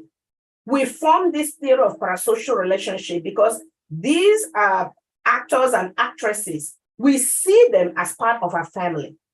And that is why we consume the products, we consume the content, and we actually merge with them. So when we're looking at family, I also would like us to look at media and all those actors. Yes, I totally agree. Some actors, they live in mansions, but they are poor. We have read about news of some actors that actually died. Some of them weren't able to really foot their hospital bills. Some we have seen GoFundMe that were set up, GoFundMe account that were set up to help some who are very, very ill. However, that actor has already created this persona, And people have formed that parasocial relationship with them as somebody who is very, very wealthy. So I still maintain that Nollywood has a moral value. I am still researching on that to see whether the government censorship and self-censorship. In fact, in the 1920s, 1930s, 1940s in the United States, when Hollywood started, the motion picture, they were creating contents that researchers, social scientists found that were permeating through the lives of people. It's almost like a monkey see, monkey do. Whatever is seen in those movies, people were mimicking it in real life. Then they started researching on it. The government had a strike, a strike down on Hollywood. There was the censorship by, FCC, but there also was a self-censorship imposed by Hollywood themselves. And that is, the ethics, and that is having that moral compass. I am translating that and suggesting that if Nollywood has not, they really need to have that self-censorship. That self-censorship is the morality to know that you are not just entertaining. You are actually creating meaning, and that meaning is being made in everyday living. So if that is part of the family, the nuclear family, but also the parasocial relationship that we create with media. So I like the fact that you said, what is Aka Jaja? I like that. What does Aka Jaja mean? Aka Jaja in this case is not Arurala, Akaruraru. It's Aka Jaja that induced by honest work, dignified work, and integrity. Given that anybody can but these are constructs that we know they are acceptable definitions of them. Ihe agbanaka anaghị eji eme ele ya. Onye jere struggle or bute ite o sị na ihe ya gara ya kwuru ntiri. That is not a dignified effort. There is no honesty there. There is no integrity there. So to touch on this, yes, Aka Jaja that we're talking about is hard work, labor that is done in an honest, in a dignified way, and that entails integrity. I'll probably stop and give others opportunity to chime in. Yeah. Thank you, sister. When you said something about Nollywood, I remembered on the social media, somebody wrote something about Kanayo, and said he's afraid of him even in real life because he thought that he cannot just be doing, he's called Nani sacrifice. That is what his name has become today. So many people believe that he's that way, that what he portrays, that is, and many of the ideas that come from Nollywood is also what is permeating into our society. So I agree completely with you. There must be censorship on what is being given to the consumers because of the extent it is influencing our people within what you call the parasocial context, because it's like a medium, it is a medium that binds the small circle society with the big circle, with the bigger society. Thank you so much. So I will call on Father Unebu to also comment on this. Father Unebu. Yeah, which topic? We have talked about so many things now. Which one are we talking about? The question, I'm saying we have two questions, two primary questions. The role of family, okay? And now the whole idea of Aka Jaja, and sister actually brought it out, saying that Aka Jaja is actually labor. So we have two questions from that angle. So can you say something about it? Thank you very much, sister. Let me begin from the last one, the Aka Jaja. When the question was just presented, I found it very, very enlightening. I've never had this kind of thought about this kind of analysis, because I've always thought Aka Jaja is clear. that is could also portray some other thing, even something negative. I've never thought about that, because as an Igbo person, we grew up with this adage, Aka Jaja. And And I thought everybody understood it from its context. And this context that sister just, this explanation the sister just gave now, I think that it's normal what every person thinks when he hears the adage or the saying, "Aka jaja," a dignified work. And that is the only thing that I have always said can dignify also the society, can also promote work, can also encourage work, can also be beneficial to the society. Yes. Going to the family, the role of the family, I've always said it. I've always said it. You see, I am not the kind of person, as a historian, especially as a church historian, I always look at issues from historical perspectives. Always, whenever I'm confronted with a problem, the first question I ask myself is this: where did it start?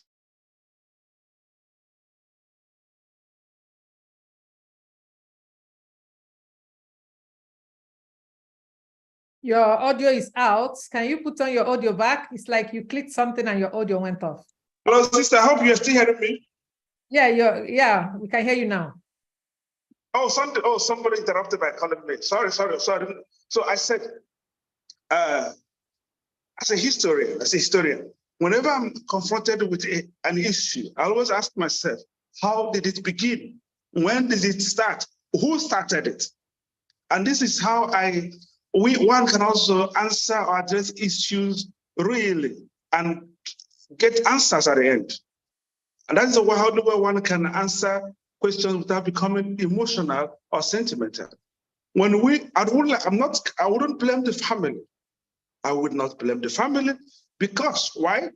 This family we want to blame now, or we are talking about now, has been in existence for decades. The Igbo society, I made a research some time ago and I discovered the people of Nsukka have lived where they are living now for the first 5,000 years. 5,000 years. And we've never had our people engaging in discussions of the type we're engaging in today, although there are no documents, but from their adages, from the histories, from the folklore, from the music and everything. We never had that our people at a point came together and said, what do we do? Society is getting bad. How do we correct it? No, people understood it. It moved. Everything continued to move as planned till colonialism.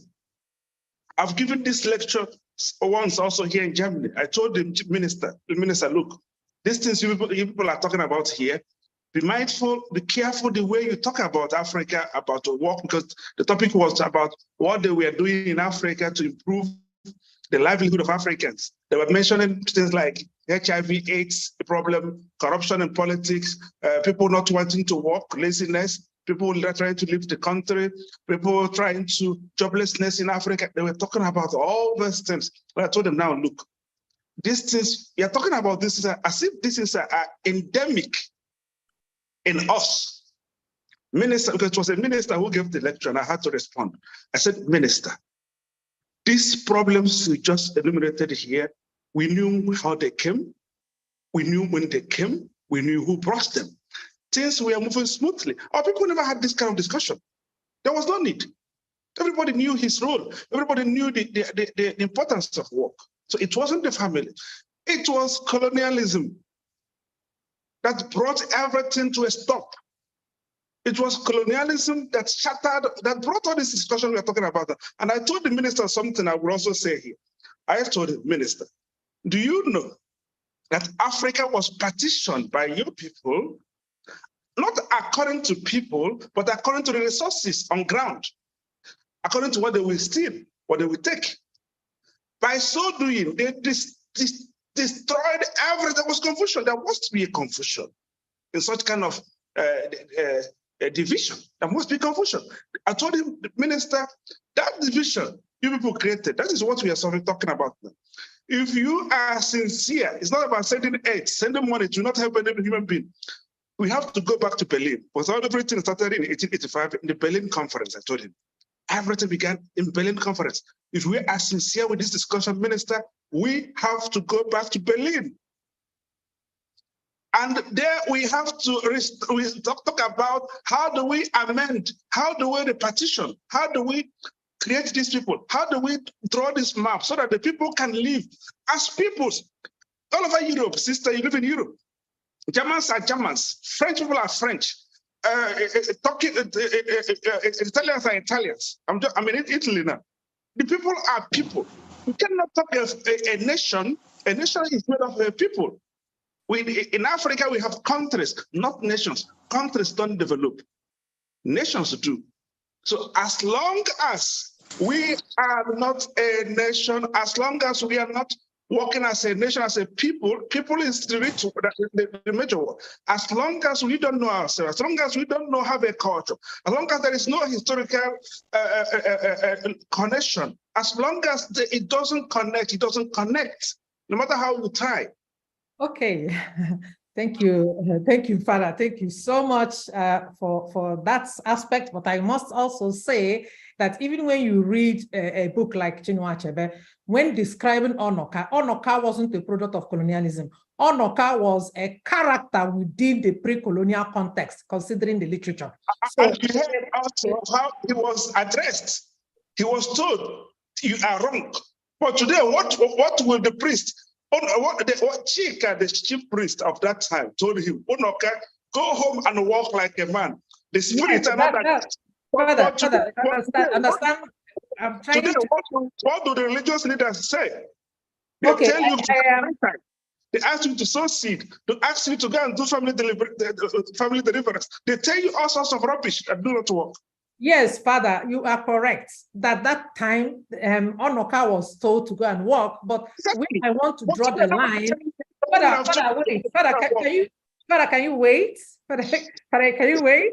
So the way I want to draw the line is that it is not that perfect within the pre-colonial time, even though we know that colonialism dislocated a lot in our culture, okay? So, but we can't blame colonialism for everything. There were also baggages. There were also baggages within that context. Actually, people weren't talking about it.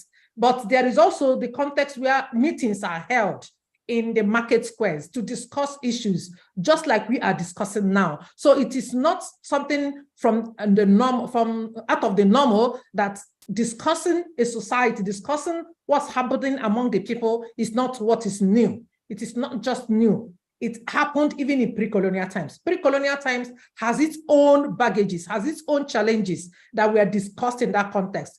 Accepted and without no doubt that colonialism is a disjuncture.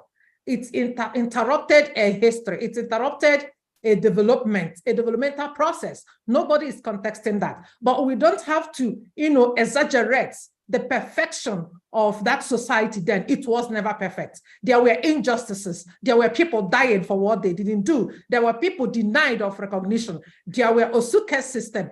People were dying. That society has its own challenges. But that is, let's not get deep into that. The point is that, of course, colonialism had interrupted something, and that is affecting the nature of the unification, how to grow collectively. But then when we think of Igbo, even without considering the larger space of Nigeria where it exists, we'll also realize that it has its own limitations. It has its own challenges that have nothing to do with the Nigerian environment, that has nothing to do with colonialism. It's just that societies, nations, peoples, they have problems that cannot be denied. And those problems people come up to solve those problems. So I don't think that the issues that we have today is something that we must go back to draw. We are moving forward. There is something one professor said to me one day. He said, what we didn't achieve, what we didn't get by the gift of nature, we can achieve by effort. So, and that is where we stand, that though the past has been distorted, though the linear progression has been distorted, though the progress of our development have been distorted, but we can also, with what Chimakonam called the cognonormative epistemological theory, where we have to sieve and reinvestigate, restructure, and lift, just like we are lifting Akajaja, Nebutono Mano Mano, which is going to be a series. The next time we're going to talk about is going to be about what that also means for our young people in today's society. So without re-emphasizing that, I want us to go to the final section because I really want us to end, though we started much late because of some technical issues.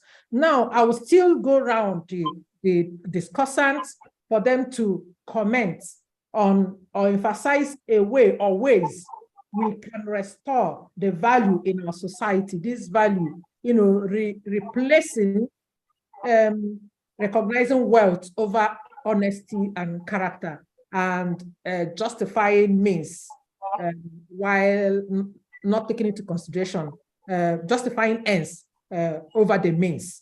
So you have all 3 minutes to make a comment. How do we begin? Where do we begin? We don't have to be looking at the government because government is a very big structure.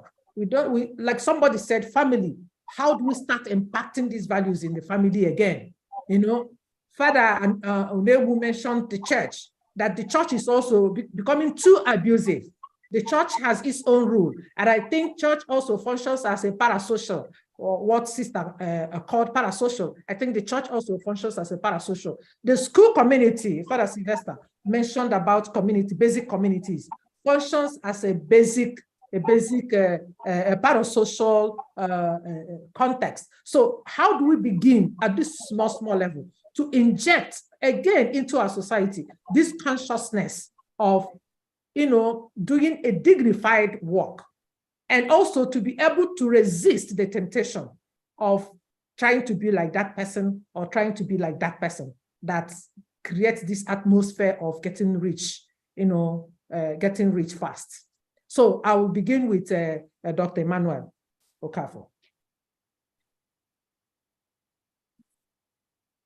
Put on your audio, please. Click your microphone. Okay, click that one. Okay, thank you very much, sister. Okay. As Father Nebu said, my own boss, when we were in the seminary school, as he said, I think there are a whole lot of things we can do to move forward. Though Europeans, affect us somehow negatively to an extent, but I think we can pick up ourselves and move on. We have everything it takes here to move on. We have values. We have our culture, where we can, dig deep and get something out from that culture and our value, and then begin to move forward from there.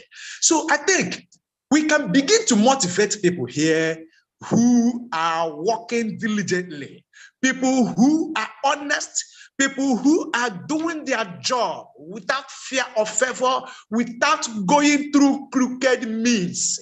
We know them. It is not as if these guys who are getting this money through crooked means are foreigners or people we don't know. We know them too well. But there are people here also who are working, and we know them very well in our offices, in our villages and communities. These people can be encouraged. These people can be motivated. In terms of chieftaincy title giving, people who should be given such titles should be men and women who have contributed positively to the growth of the society. Our children also, we can motivate children. There are young men in our society who are doing very well, very perfectly well.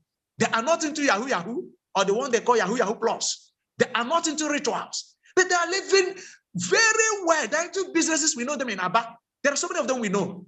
These guys can be encouraged. These guys are people who should be role models. We can encourage them at the community level. We can encourage them at the state level and even national levels. Then those ones who are getting their money through crooked means, we can also make effort to put in place policies, laws that can checkmate those activities. Parents should, why I am trying to talk to parents, trying to touch parents. I have my own daughter now. I have three children. My daughter is in the convent. She may decide to be a reverend sister. She may decide not to be a reverend sister. I have no problem with that. But I want a situation where when I go to work and my wife has gone to her own office, I know there are people who are there who will inject into her, who will communicate to her and teach her certain morals that will help her as an individual to be useful to herself tomorrow. And if she becomes useful to herself, it is to the benefit of the society. So I think We have to, the society, the Igbo land, as a community, we have to begin to shun the idea of encouraging effort. When a child goes out and brings something in, whether the child gets it through crooked means or whatever, we just promote them and shout their name and sing their praises. I think if we stop these kind of things, I think we can move forward. Thank you very much, sister. Yeah, thank you, Dr. Emmanuel, for that, creating policies. And I think we have also existing laws and policies in our environment. Still, some of these crimes are still there. Probably we need to enforce them. It's one thing to have policies, it's another thing for it to be enforced at the primary level, at the parasocial level, and at the higher level of society. So I will now call on Dr. Emela to make final comments. Please, 3 minutes on which way forward. Something realistic, something realizable. That's what we are asking for. It doesn't have to be many things, but something that could be realistic at individual and small nuclear levels. Yeah, from the outset, yes, the Igbo society has always encouraged hard work. For example, going back to Chinua Achebe's Things Fall Apart, if you look at that novel, you see that in as much as it presents us with what ought not to be in relation to the issue of dignity of labor, it also is equally presents us with what ought to be, what should be done. When you look at the presentation of Obi Okonkwo, the way Chinua Achebe presents Obi Okonkwo, you see that Okonkwo is presented as a great wrestler and a great farmer. When he chew Amalinze the cat, you see that this singular act promoted the image of Omofia village. So when somebody works hard, earns him honor. It's the pride of the entire community, the pride of the church, is the pride of the family. So you see that Okonkwo,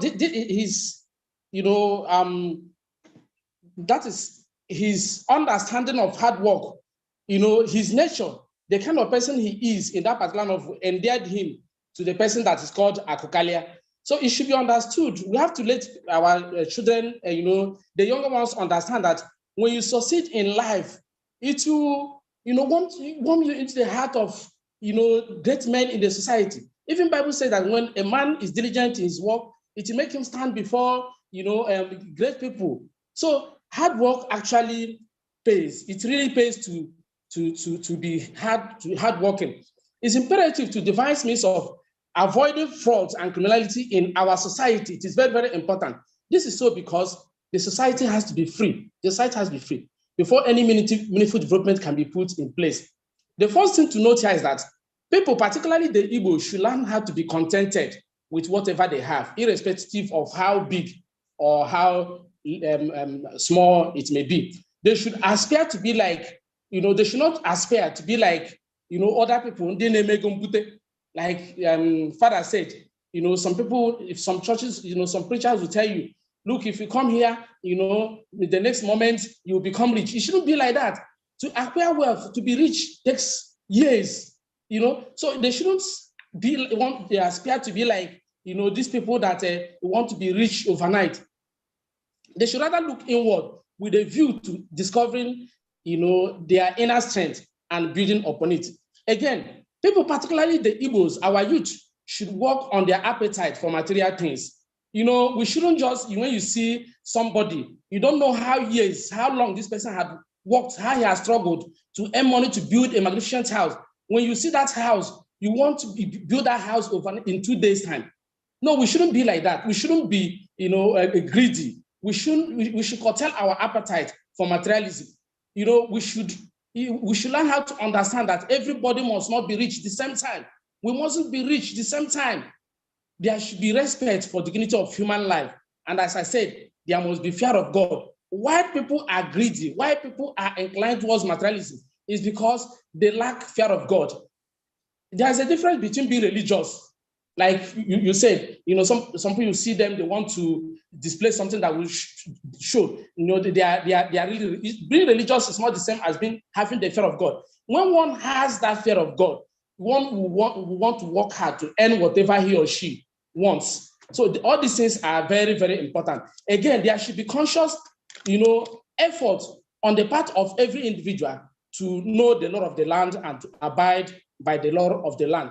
In the wake of this new form of criminality or fraud, we call a kind of Yahoo in our side, there's need for everyone to evolve this new paradigm, which emanates from the cognitive epistemology of the Igbo people, which says that's the paradigm that says Akaja and Ekute on. This literally means that it is good to work hard. There is one enjoys when work one's hard. Put it differently, there's no success without pain. The energy one puts in one's work will determine the level of success that one is going to achieve. It must also be pointed out here that hard work pays. Success without hard work does not last. It does not last. It cannot stand the test of time. Success has no friend. Success has many friends, but failure does not have any friend. Failure is an orphan. So we have to let our youth, our people understand that success pays. It's good to be successful. It's good to work hard. Thank you. Thank you so much. Yes, I still want to refer you to the fact that Machekwe illustrate that what Father said, balo balo, okay, balo balo boko, and not I don't know how he put it. That one is now difficult for me now. So the point is that sometimes you realize that people put genuine effort, but nothing comes out of that effort. I don't know what might be the reason, but sometimes it happens that way. So that that is also so what we need to emphasize is that people should patiently, make effort. I'm sure they will put food on the table. They will be able to take care of their primary. They don't have to be exorbitantly rich. Okay, so but we cannot just emphasize that or overemphasize that it is always when we labor that we always come out successfully. Sometimes it doesn't work that way. Life is a bit, more than that. So I will call Father Nebu now to make final comments. Okay, sister, thank you again for the floor. I come again. Okay. Like I said, the few times I've talked today, the way there is always a way forward, and many of you who commented today have said also that we cannot also say because things have gone so bad, then we have to do nothing. No, we must do something. In fact, that was one of also the reasons we formed the Chimefule Research Center. In the midst of all this, what can we do? What is achievable? Despite the fact that we know the real solution, but as long as that real solution is not what's coming, what do we do at the moment? Simple. We go to ourselves. We go back to who we used to be, to work together, teamwork. In everything we are doing, work together. Don't let your brother or sister lag behind. Or people say, Igwe buike, Igwe buike, onyaga na mande.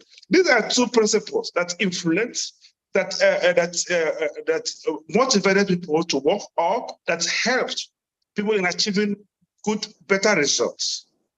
Working together, Igwe buike, onyaga na mande.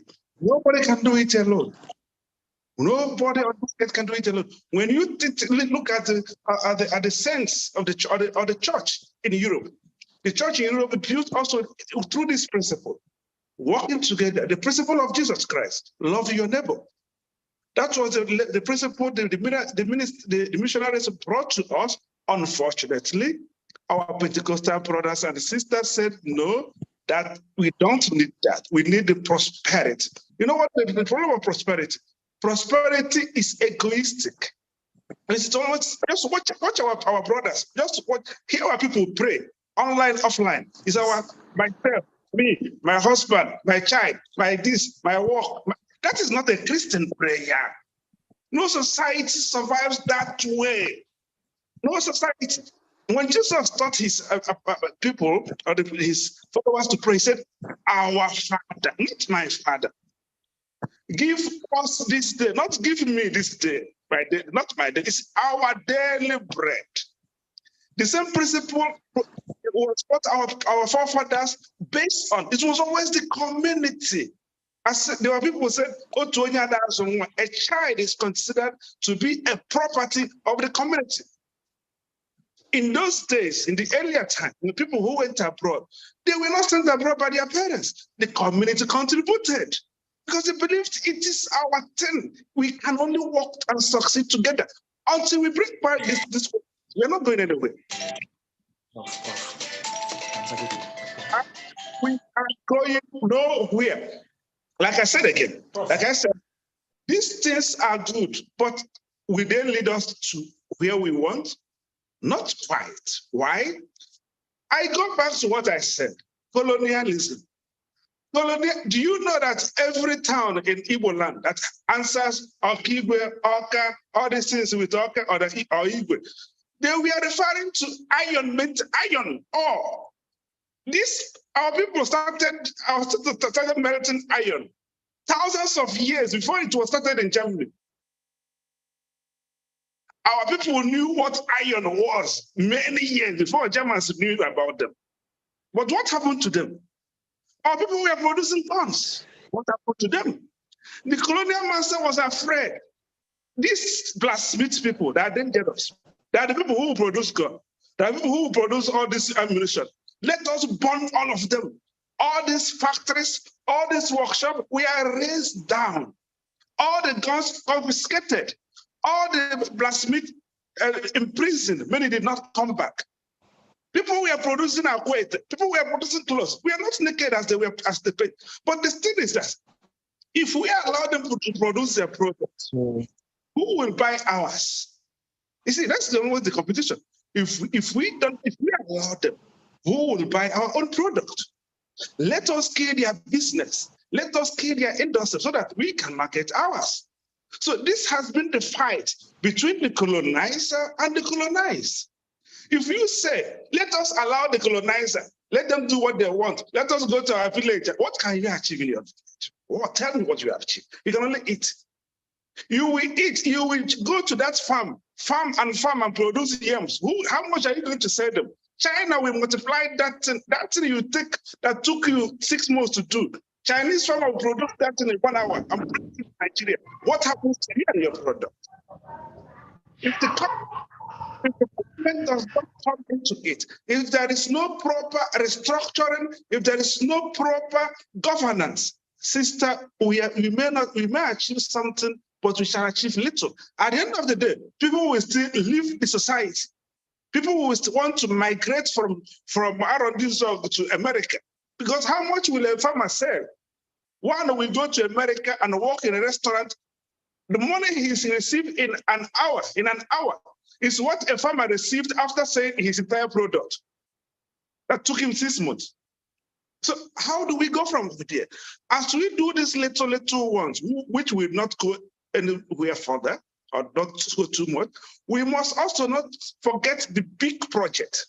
The big project is this. How do we rework our government so that we work in regional system? It doesn't mean that we have to live like enemies. No. In America, they have 50 states or so. Everyone is independent. In Germany, all the states in Germany are independent.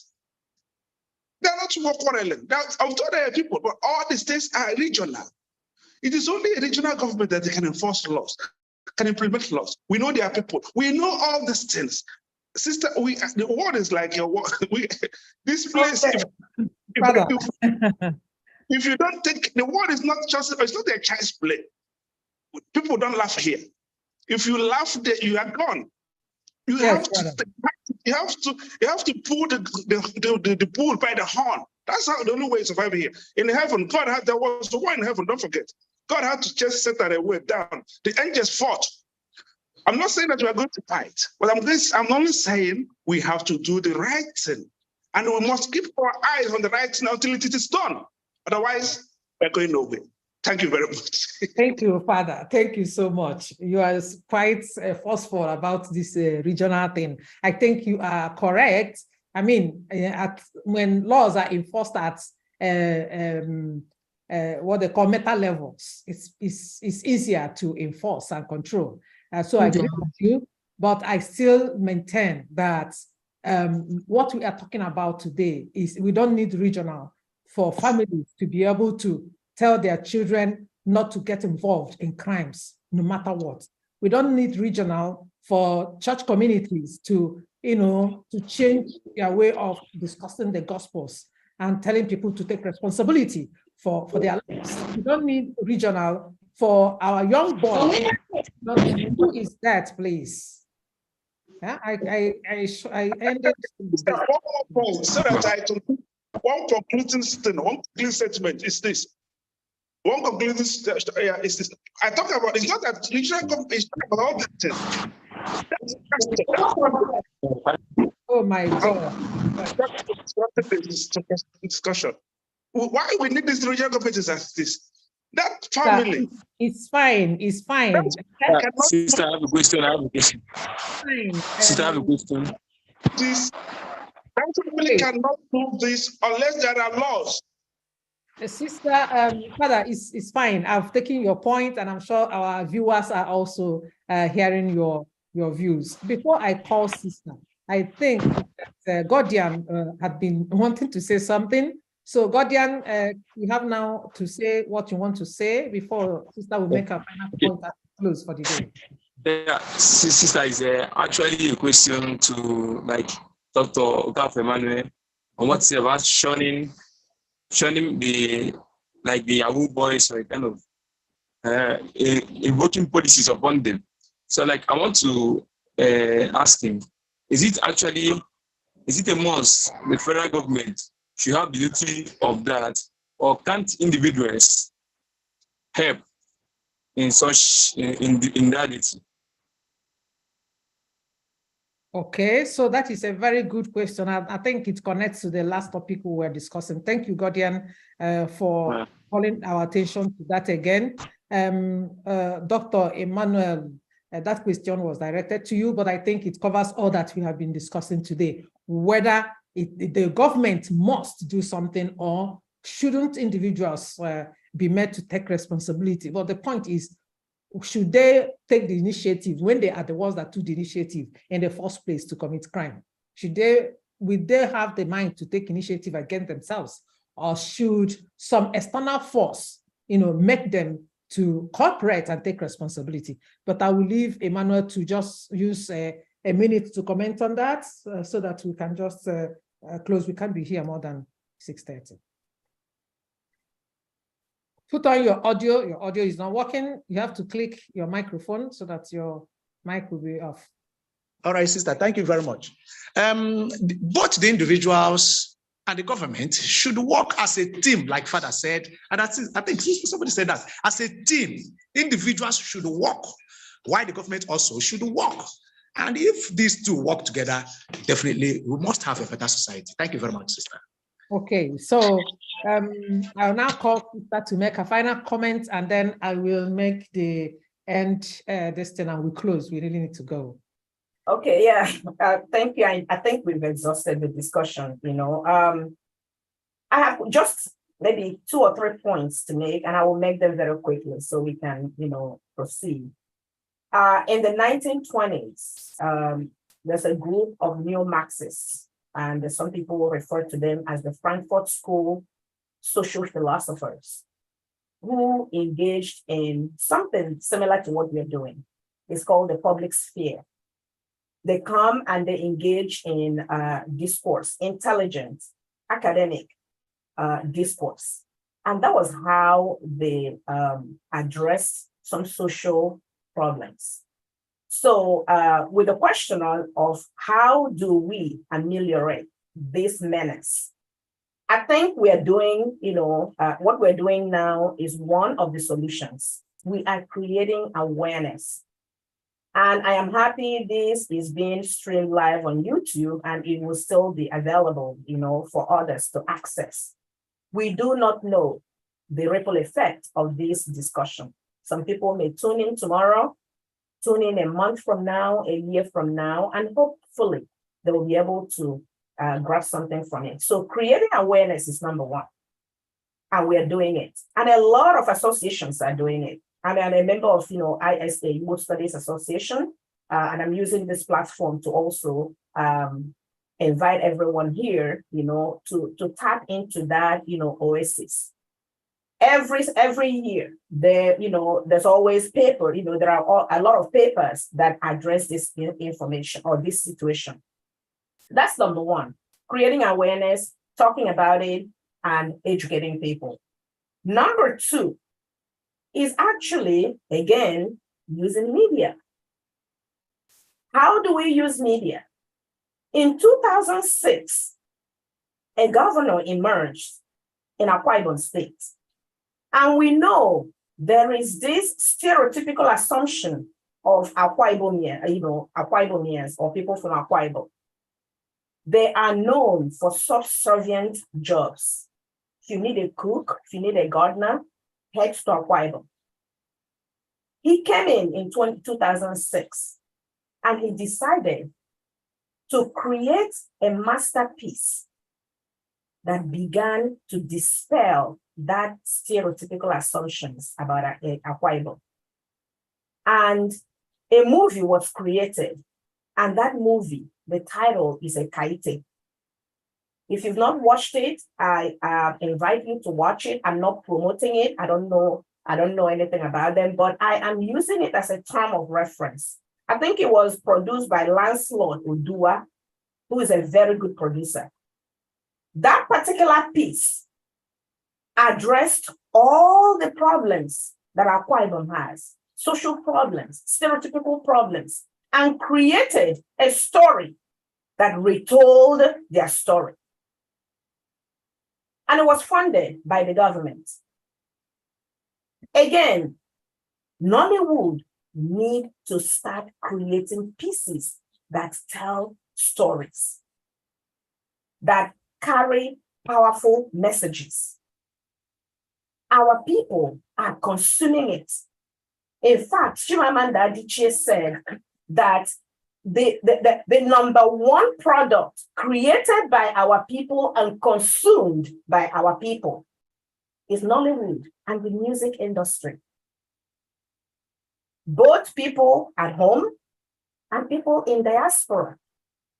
So that moral consciousness and self-censorship needs to be adopted by Nollywood, or even individuals can actually sponsor films that retells our story.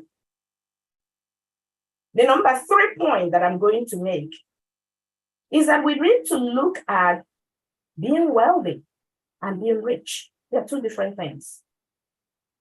And looking at people of integrity and then awarding them and recognizing them. Just like people gravitate towards that richness, something that we call new money. We really need to start, recognizing people based on their moral values, and that will definitely compel others to mimic them or mimic their lives. So those are the 3 things that I'm going to do. Continue to create awareness, just like we're doing now. Try to use that, social institution of the Nollywood to, project all our values. And again, recognize people who have moral values in our community. And I thank you so much, for the organizer, Sister Kaliche. I am very proud of you as a DMMM. And I am very, very proud of everyone that, have participated today. Thanks for the opportunity. And I look forward to more conversation on this topic and others. Thanks, everyone. Okay, so finally, we have come to the end of today's discussion and conversation, and hoping that the conversation will continue. So I will have to reemphasize again. We try to have a hermeneutic about it. We try to reemphasize that it is a value that we must not do away with, that it brings out an aspect of us that are Igbos. We also talked about those who are, who should take responsibility for the trend and changing in our society. And we mentioned family, we mentioned church. We also mentioned the schools and our educational system. We mentioned in particular the media, which is a medium that binds this society together. So, and that they have an exceptional and extraordinary role. And Sister mentioned Nollywood.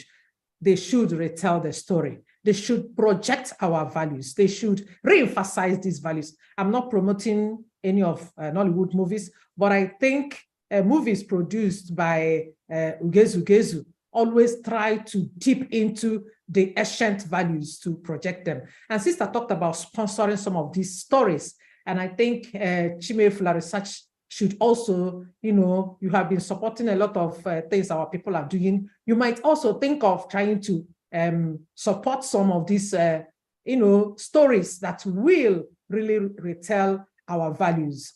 And finally, I want to also thank everybody here present. It has been an awesome day. It has been a wonderful discussion. I am so elated. So I want to thank, first of all, Reverend Father Dr. Unebu. I know you called me severally. You told me you are on vacation, that you may not have time. I know that I have cut into your vacation. I've cut into your time of rest and program. But thank you so much for making it here. And thank you so much for sharing with us a lot about what Chimefula Research is doing. Thank you so much, Dr. Mela, for also being available and present. You also showed me a little reluctance because of some gap in communication, but finally you came and you brought in the ideas that will help us to develop these things in the near future.